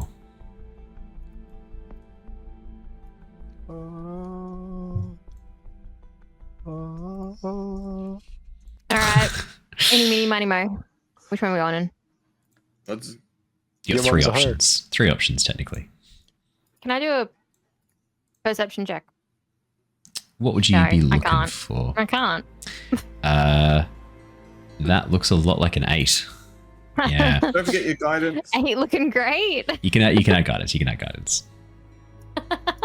I think guidance is gonna fucking help. I'm not gonna Oh, Might a yeah. little bit. If you get a 4, 4 might get you to 12. Yeah. I have one. one. Sylver, how I there's roll. nothing really that interesting going on here. Nothing really to pay attention to. The I'm footsteps. Really the doors. Oh, with a 9, you're sure they're doors, but I mean they're all as good as the other. Doesn't matter which one you open. All right, any, meeny, miny, mo, guys. Which one? Or should we all take one door each? Yeah, let's fully split the party. I think we just go for the one that's to the right. This Am one. I right or you're right? We're facing the same way. No, I'm looking Okay. back at the door. All right, All right. Bandito. Here we go. Yeah, I'm going this one. Oh, for fuck. Okay, This cool. music's- Going to the. We're going down. This music's picking nicely. So south one. Yeah. Yeah. I like Can I I like how this music picks up quietly right for the moment as you open the door. This is good. I want to be sneaky. Okay. Do you want to roll me a stealth check? No. So you don't want to You be know what? sneaky. Yeah, I'll do it. I'll do it. 18. I'll also roll my. Yeah, go on. Hang on. That's a 19. 19. That's not too bad. Cool. As you slowly open the door into the chamber beyond, this is what you see. Toilet. This 10-foot square chamber is hewn from stone. In the very center, you can see what almost looks like a fountain carved of stone and rusted iron, with pipes breaking through the stone underneath and pushing through into some floor deep below. Looks like some sort of, a stone and metal fountain. In the very center at the top of it, rising up with its mouth open, a gate with a pipe inside. You can see what looks like a very draconic looking fish.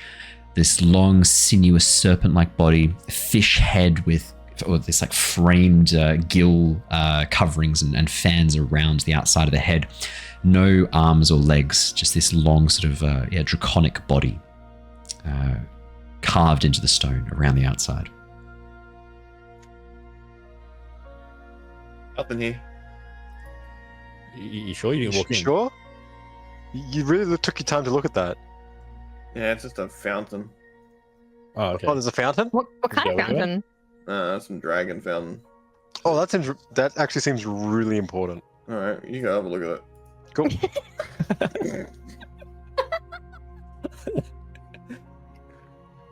I will investigate and like stick my hand in the water and see if there's anything. Oh Jesus! There's no water coming out of it. It's dry. It looks like this was once a fountain, but there's no water currently in position. No water currently emerging then from it. Just have a look around, see if there's anything I can activate. Or Or the not a health potion. Perception or investigation check, please, Dysis. perception was my investigation. We'll do perception, and we will do that plus one thingamabob, plus D4 thingamabob. Not that that's going to help. It's a 4. Plus 1 is a 5. Dysis. Nah, nothing really here to see. Doesn't look like anything of interest. Just a... Stupid fountain. Not even a gold coin in it. For a moment, you thought you could hear something coming from inside the pipe in the center of the dragon's stone head, but you can't hear it now. Yep. Must have just been the wind. Must have, honestly. Must have been the wind. No, nothing here. Told you. All right, next door then. Cool. Door of the north? Does anybody else want to like look at the fountain Nah, I'm or good. anything? Okay. Oh, we had 2 people look at it. Yep, fair enough. All right. Do you want to look at it? I feel like I don't know much about draconic things. Neither do I. That's Yeah, why. neither. You're made of fire. Like if any of us had a hope, this would be you. Hey, that's racist. Can I pour a little bit of water into the fountain and see what happens?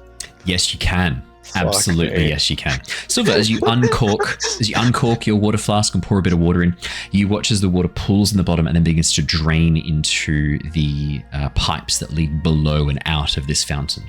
A few moments later, you hear the sound of rumbling as the pipes begin to jitter for a moment, and then you watch as the dragon's mouth, vibrating for a second, begins to spew forth clean water. Hot water, I should add. I'm so. It's a spa. I'm an idiot. Yeah. Jump in. Okay, cool. Does anything else happen? Can I like investigate perception something to see if like Drink the hot water. Yeah. Drink the Yeah, hot yeah. water. I don't know if I should drink the hot water. Huh. I don't think I trust the pipes. Go on. Fine, I'll drink the hot water. Okay, let's go. Go on. The top water's purified. Yeah, I drink the hot water. Dysis, the water is warm, scalding almost as you feel it. It doesn't burn your tongue because you're fucking fire Genasi, but it does. If you would not, it would have been quite warm. Yeah, it's just slightly metallic taste to it, but otherwise seems fine. For now, Guys, this water tastes so good. Holy shit. Cool. those warriors from Yeah. Hammerfell have got curved swords. Curved. I just realized before I was like, must have been the wind. I'm doing fucking Skyrim NPC voices again when I'm talking. Before you were like, oh, there's nothing there, Dysis. Must have been the wind. Like how chatter reminding me that I do Skyrim NPC voices constantly. What's wrong with that? Nothing. It's just it's a funny instinct I fall back on, where like when I'm describing things, clearly some formative years were spent playing Oblivion and Skyrim, because every time I have to describe something like a bad roll, I'm like, it must have been the wind. Still has warriors from Hammerfell. They've got curved swords. Curved. Every time. All right, I'll peek in up here. I'm going to save you some time, Sylver. The room beyond is empty. Just an old chamber, dust. It looks pretty empty. Nothing much to report in here. Not even any interesting carvings. Yeah. I don't know. I reckon there's something there. Why would they have just an empty room here? Well, maybe something was in there and now it's not. Yeah. They liquidated the assets. Maybe they haven't finished building the fountain. Yeah, true. Maybe this is where another piece of the fountain's going to go. Yeah, maybe. Maybe that's where Alright. the sun goes. There's only one door left. Because it's missing the Alright. sun. Have a peek. I like that everyone stepped back. I will very stealthily peek through the door. I've noticed that everyone's more than happy to let you be the person taking Yeah. Taking I point opened on the that. door. Because you got the peeky eyes. You want me to roll Oh. stealth search the door? That doesn't sound good. Yes, please. For this one, I will need you to roll stealth if that's okay. I think that means this one's bad, 22. guys. 22. Oh, sorry, hang on. Let me add guidance. Yeah, Yeah, good, don't good, forget good. your guidance. Fantastic. I was worried for a 23. second there. 23. As you peek in through the doorway, Sylver, quietly, silently, I'll open the door just a crack for you to give you a bit of a view. Oh. This is what you see inside. Yeah. Around the edges of this crumbling and irregularly shaped chamber, you can see crudely executed symbols and glyphs painted in green paint. A large pit in the center shows evidence of a recent fire. You can see what looks like a metallic cage, partially visible in the middle of the southern wall, with a gaping hole. The cage is empty. Standing in front of it, you can see a kobold, slowly crying as he holds what looks like a lead and collar.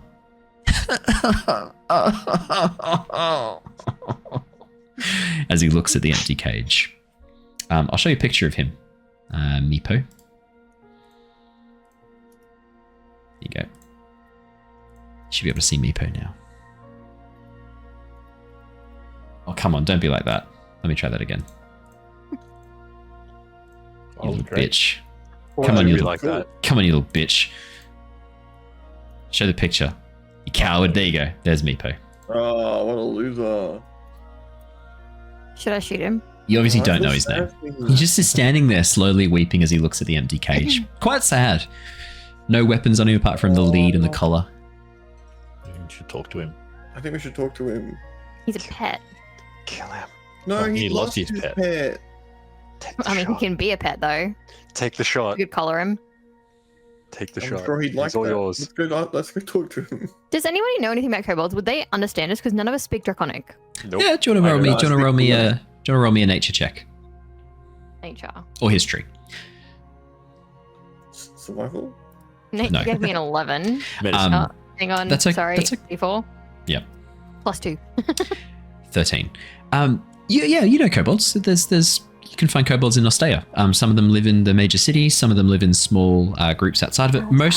Most kobolds sided with the betrayer gods, especially Tiamat, during the time of the ruin. But a number of them were more than happy to serve the dragons who served Bahamut and are chaotic but good. It's not unusual to see kobolds around. They are very, very industrious workers, very inventive, and often those who sort of live in around Oxenford or Palin will work as arcanists or artificers. It's not unusual to see kobold artificers, especially when it comes to very intricate designs that are incredibly badly put together and dangerous to use, but still very inventive. They're not necessarily aggressive. They are intelligent. A number of them will speak common as well as other languages for those who live in the cities. It's not impossible to imagine that this kobold might speak common. They're I think we intelligent. should talk to him. as intelligent as you guys. If not, hang on, let me just double check. Hang on. Let me just double check. Probably more intelligent. No, slightly less intelligent than you guys. Slightly. Only So what, a slightly. 9? Yeah, he's got 9. Meepo's intelligence is 9. Yeah. Can I like just peek in a little bit more and kind of just a perception check or something to like make sure the rest of the room is clear before I step in? Yeah. I'll move the rest of the door. As you peer into the room, you can see a few other things as well that you couldn't see before. You can see a small wooden bench draped with green cloth next to the cage, a number of small objects resting upon it. A bedroll lies on the wooden bench, or lies near the wooden bench, and you can hear the sound of voices coming from further inside the chamber. You've been given advantage for your nature check, Sylver, if you wanted to roll again to see if you know anything else on your 11. Okay. I think there's a bit of a lag with Twitch. Well- No, never mind. Cool. Worse. Oh, for the kobolds. Yeah, cool. Yeah, that's fine. Done. I'll keep that in mind. So I I'll go on. I'll roll his see- intelligence. Fuck it. Let's do a random stat for this kobold. I'll do as a public roll. We'll do it as I'm gonna say a D12 because kobolds. That's a bit mean, isn't it? D20. D20. Okay. Fuck. That's an 18. Okay. Oh no. Did you roll Meepo- with advantage? No, I will. I'm gonna use the. Okay, fine. Go on. I'll use advantage. Oh, he's got guidance too. 7. You're not touching him. We'll take the 18. Are you touching him? No, Okay. I'm a bit too far away. We'll take the 18. Okay. This kobold's really intelligent. In He's that so case, clever. in that case, then rather than he is still softly weeping, you can also see he has in front of him what looks like a diary, and he is currently making notes, furiously scribbling in it, while occasionally tears slowly roll down his face, and gracefully land on the pages of his diary. Very sort of sad, but more classy grief that you see. So when he dies, we're definitely reading his diary, right? Can I like stealthily like sneak up behind him and try to just like get a glimpse of what he's doing? Yeah, Like what he's writing? as you peek over his shoulder, he's currently writing in draconic runes in Ah. his diary. Okay. Well, if you guys are okay with it, I would like to put a dagger to his throat and tell him to keep quiet and tell us what's going on here. I'm not okay with it, but yeah. Oh, sorry, I thought you were actually I'll just describing the process of doing that. I got very excited. I was like, I mean, Yeah. I I will assume do she that. just does. Cool. But I wanted to send it out to the peanut gallery and make sure no one was mad at me first. No, I'm good. As the dagger presses against his throat, you watch as he immediately freezes. Yes, I won't call out. I won't call out. What do you want? Please don't kill me. Are you okay? He sort of. Apart from the knife. Well, I'd rather not have my throat slit. So. Yeah, apart from that, like why are you crying? Oh, as he sort of wipes away a few Softly tears. Weeping. Gracefully weeping. No, was it classily weeping? Classy grief, I think I described it as. Fuck you know. Dude has a knife to his throat. You ask him why he's crying. Yeah. Well, he was crying before the knife.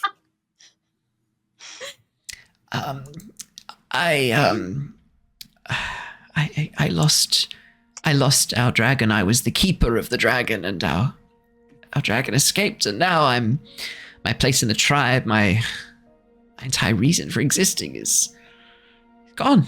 And I think of poor Snowy somewhere in the temple, lost, confused, without his daddy.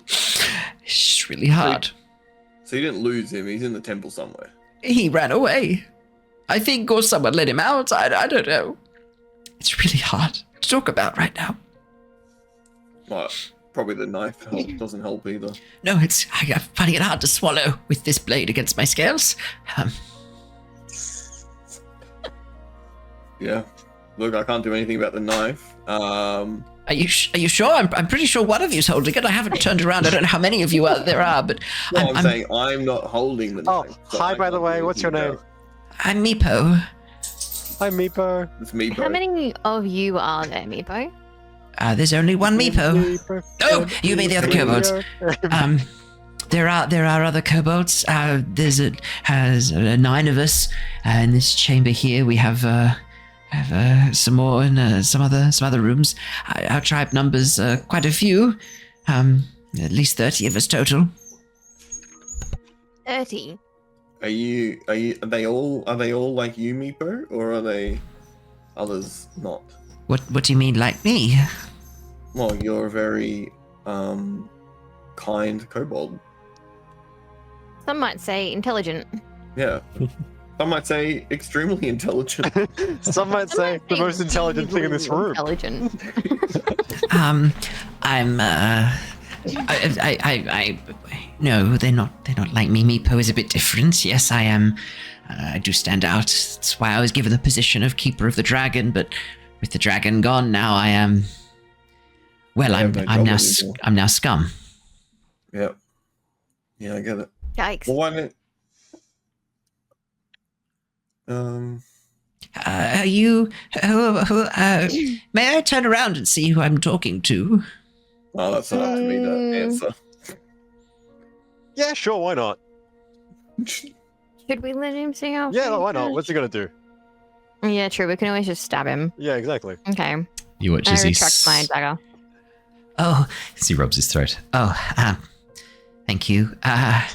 You are outlanders, not from round here, are you? How can you tell?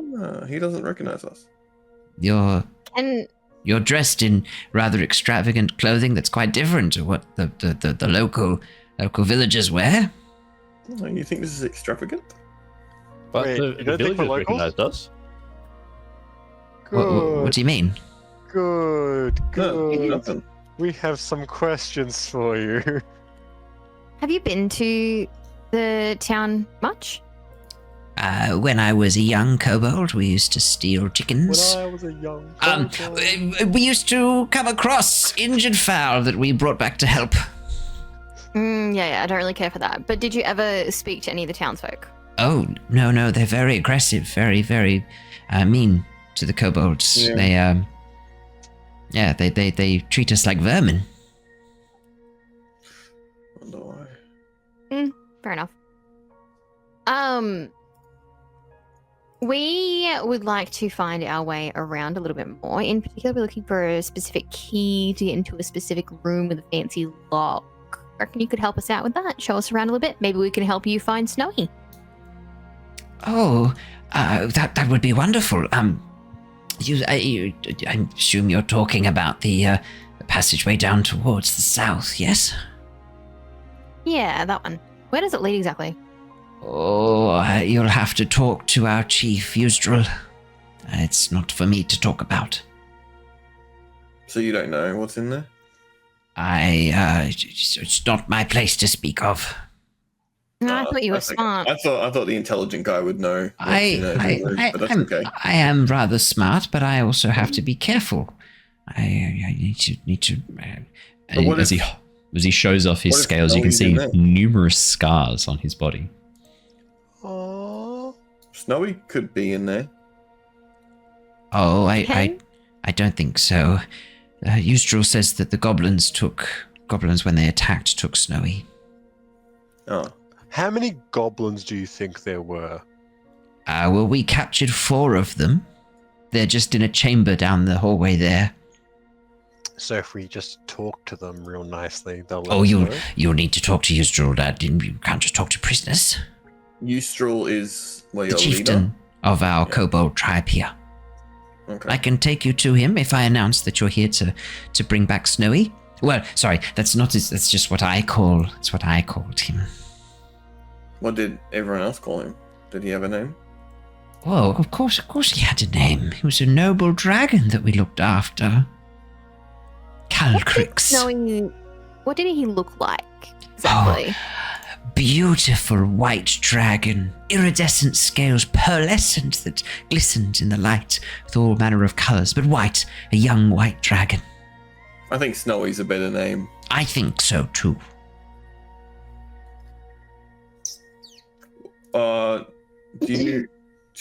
Should we go and find Eustrel? I can Just take quickly, you what's to... with the fountain in the other room? Oh, I don't know. We've never been able to get that to work. Oh, it works now. What did you do? Put water in it. What else do you do with a water fountain? Oh, Drink the we water. just... What did you do about the methods? The what? The methods. What method? Meth heads? The methods. The spirits that live inside the chamber and attack you if you muck around with it. I didn't see any, to be honest. Oh, well. Best not... Put water in it to see what would happen. Yeah, I'd be careful with that then. We left the door open. Is that going to be a problem? Oh, we should go close the door. Go close the door immediately. Quickly, go close the door. No, I'm not fucking kidding. Go close the door. Dysis already there to close the door. Dysis, are you still in the room? Yeah, Dysis is still maybe. there. I forgot to move my character. I closed the door. Okay. You close the door behind you. No problems. Yes, Alright, I guess we should speak to your fearless leader or something. I'll take you to Eustrel. Eustrel, not Mephisto. Yes, you just be polite. Just be polite to Eustrel. Show respect, and you'll probably be fine. Probably. I don't know how to do that. Maybe just keep your mouth shut. Just Yeah. be nice. Pretend Just you're- make pretend you're nice. Make nice. Yes.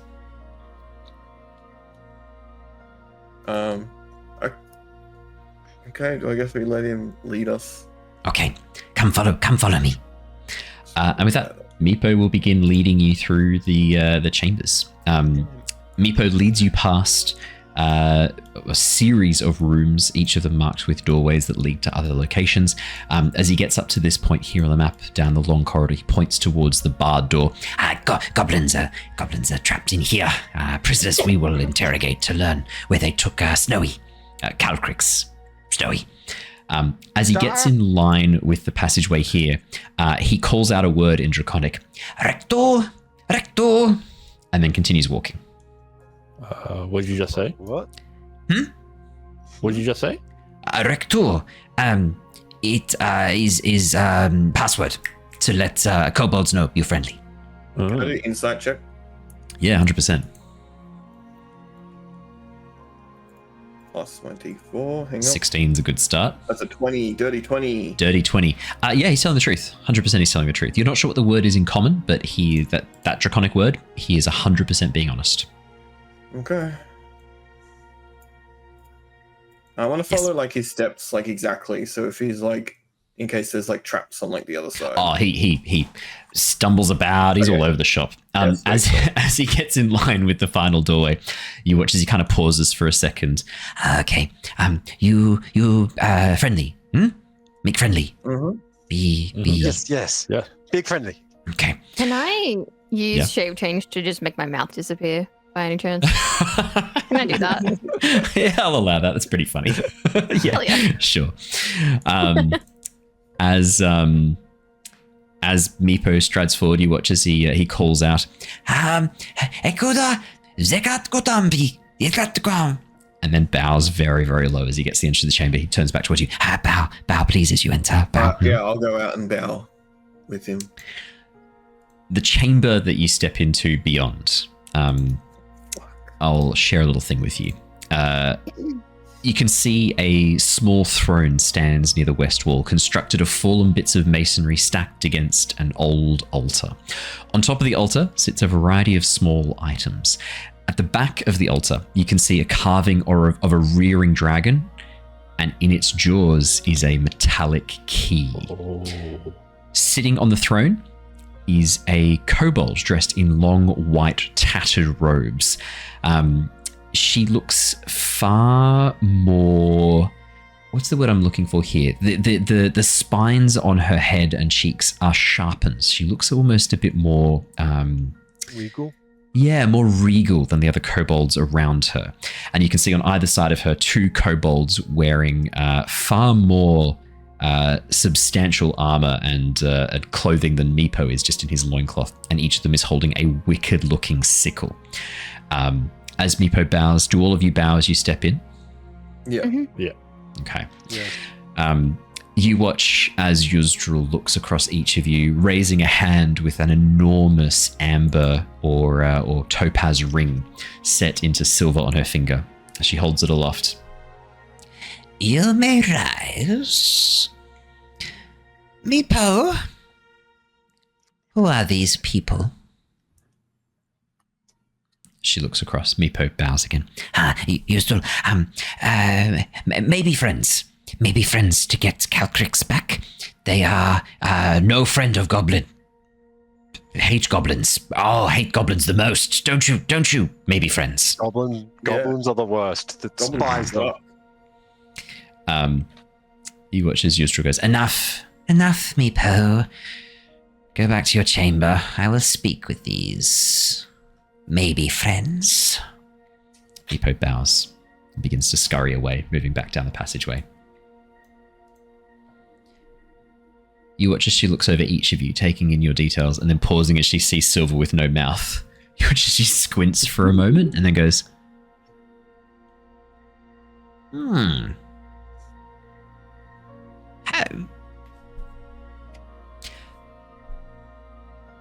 Welcome. I want to gesture in common sign language. Hello, it's lovely to meet you. As you gesture in hand signs, you watch as she nods and goes, It is rare to see one cursed with no mouth, but it is good you know the signs. And she responds in hand signs back to you. Welcome to the Dragon's Hall. I sign back, thank you for having us. Oh no, this did not work out well for us, guys. You just made another mistake. Can you Communicate. change your hands away? Can we just take your hands off real quick? Well, maybe friends. Maybe friends. Why have you come to the Dragon's Hall? What seek you?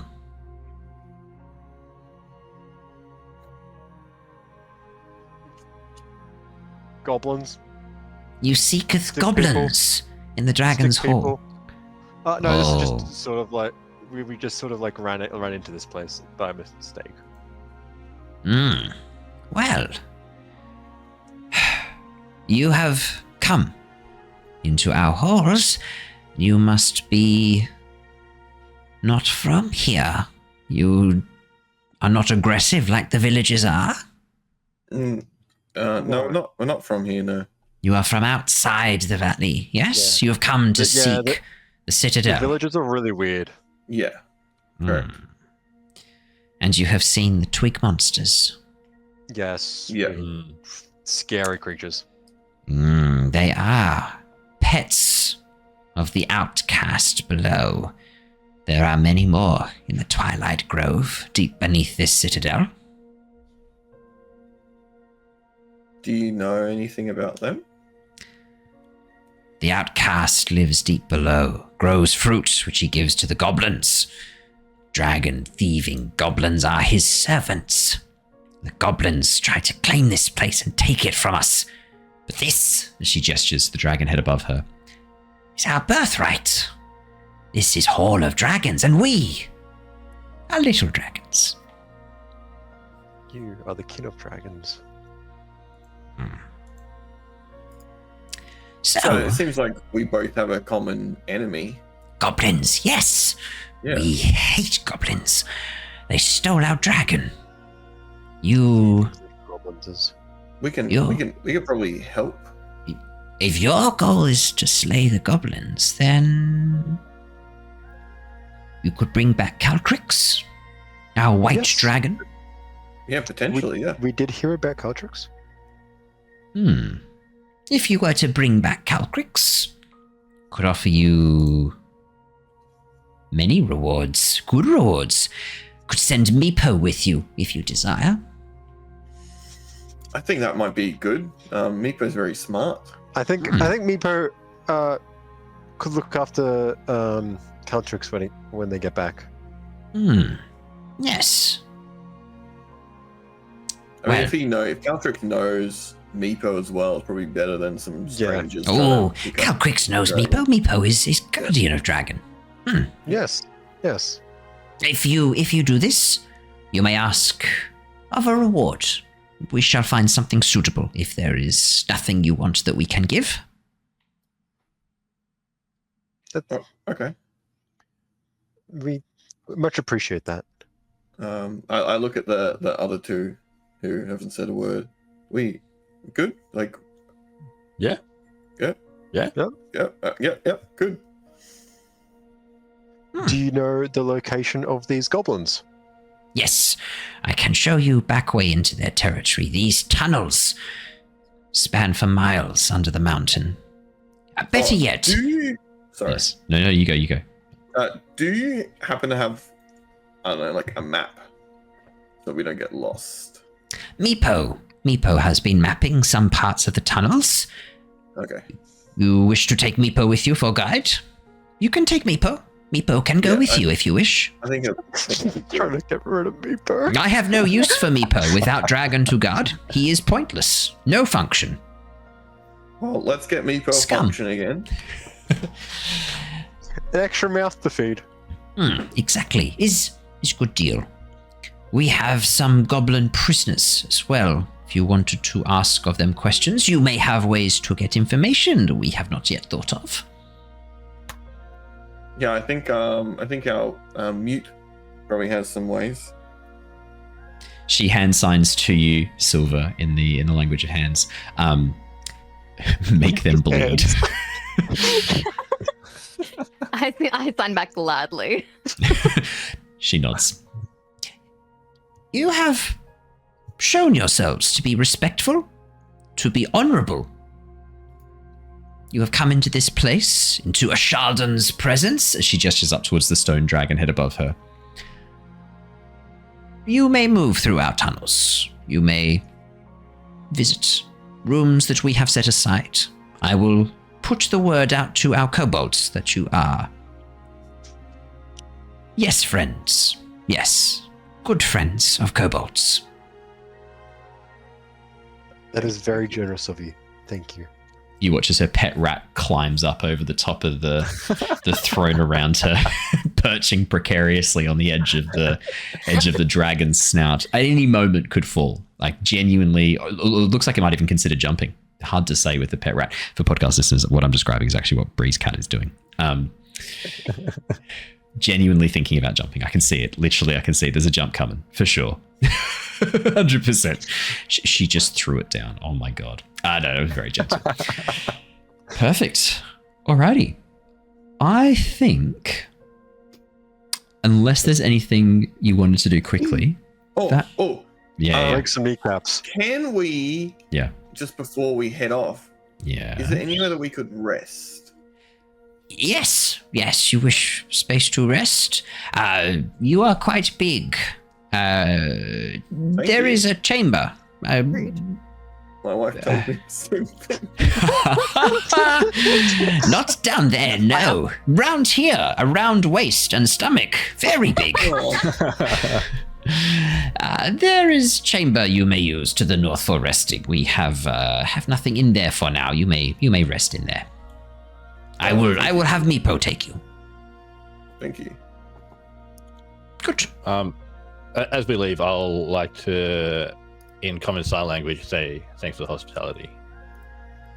Do you have that as a language as well, Lars? Or are you just like adding this? No, I do. Fantastic. I do, yeah. Awesome. I love it. We definitely didn't plan this prior. No, I'm a big fan. It's very handy to have that. It's very, very handy. As you do that, you watch as she nods appreciatively and hand signs back. In hand signs, it is good to see secret arts passed on. I give a thumbs up. She returns it with a thumbs up. I'm just The gonna massive- like move my body and like face towards Lars and be like, these fucking idiots. The massive topaz kind of dropping over her thumb as she goes like, big thumbs up. Ancient primordial. No. Meepo! She calls out. You watch as Meepo scuttles back a few moments later, bowing. Yes. Meepo, you have done well. These are definite friends. Friends of kobolds. Friends of a Shalden. She points towards the dragon. There's the two kobolds on either side bang their sides into the stone wall to make a thumping sound. Yes, praise be. Meepo, you are to go with these outlanders, these friends, new friends. Take them to Goblin territory and bring back Calcrix. Yes, thank you. Yes, thank you, Strut. Yes. As Meepo sort of bows. Come, friends. Meepo, they wish to rest. Take them to the spare chamber. Yes, Strut. Yep. As Meepo sort of backs away and gestures for you to follow. Start following. Should Meepo's we such a sad really character. be like Yes. teaming up with Yes. the things that Yes. the townspeople want us to get rid of? Hey, I'm going to say this now. We obviously betray them later. Once they give us the item, we obviously murder them all. Wow. Let's be honest. There's like 30 of them. What have the kobolds done that is so bad? Honestly and truly. Maybe took a sheep. Doll. Maybe took a sheep or two. No. Maybe. Only seen them take one. You can't see the sheep.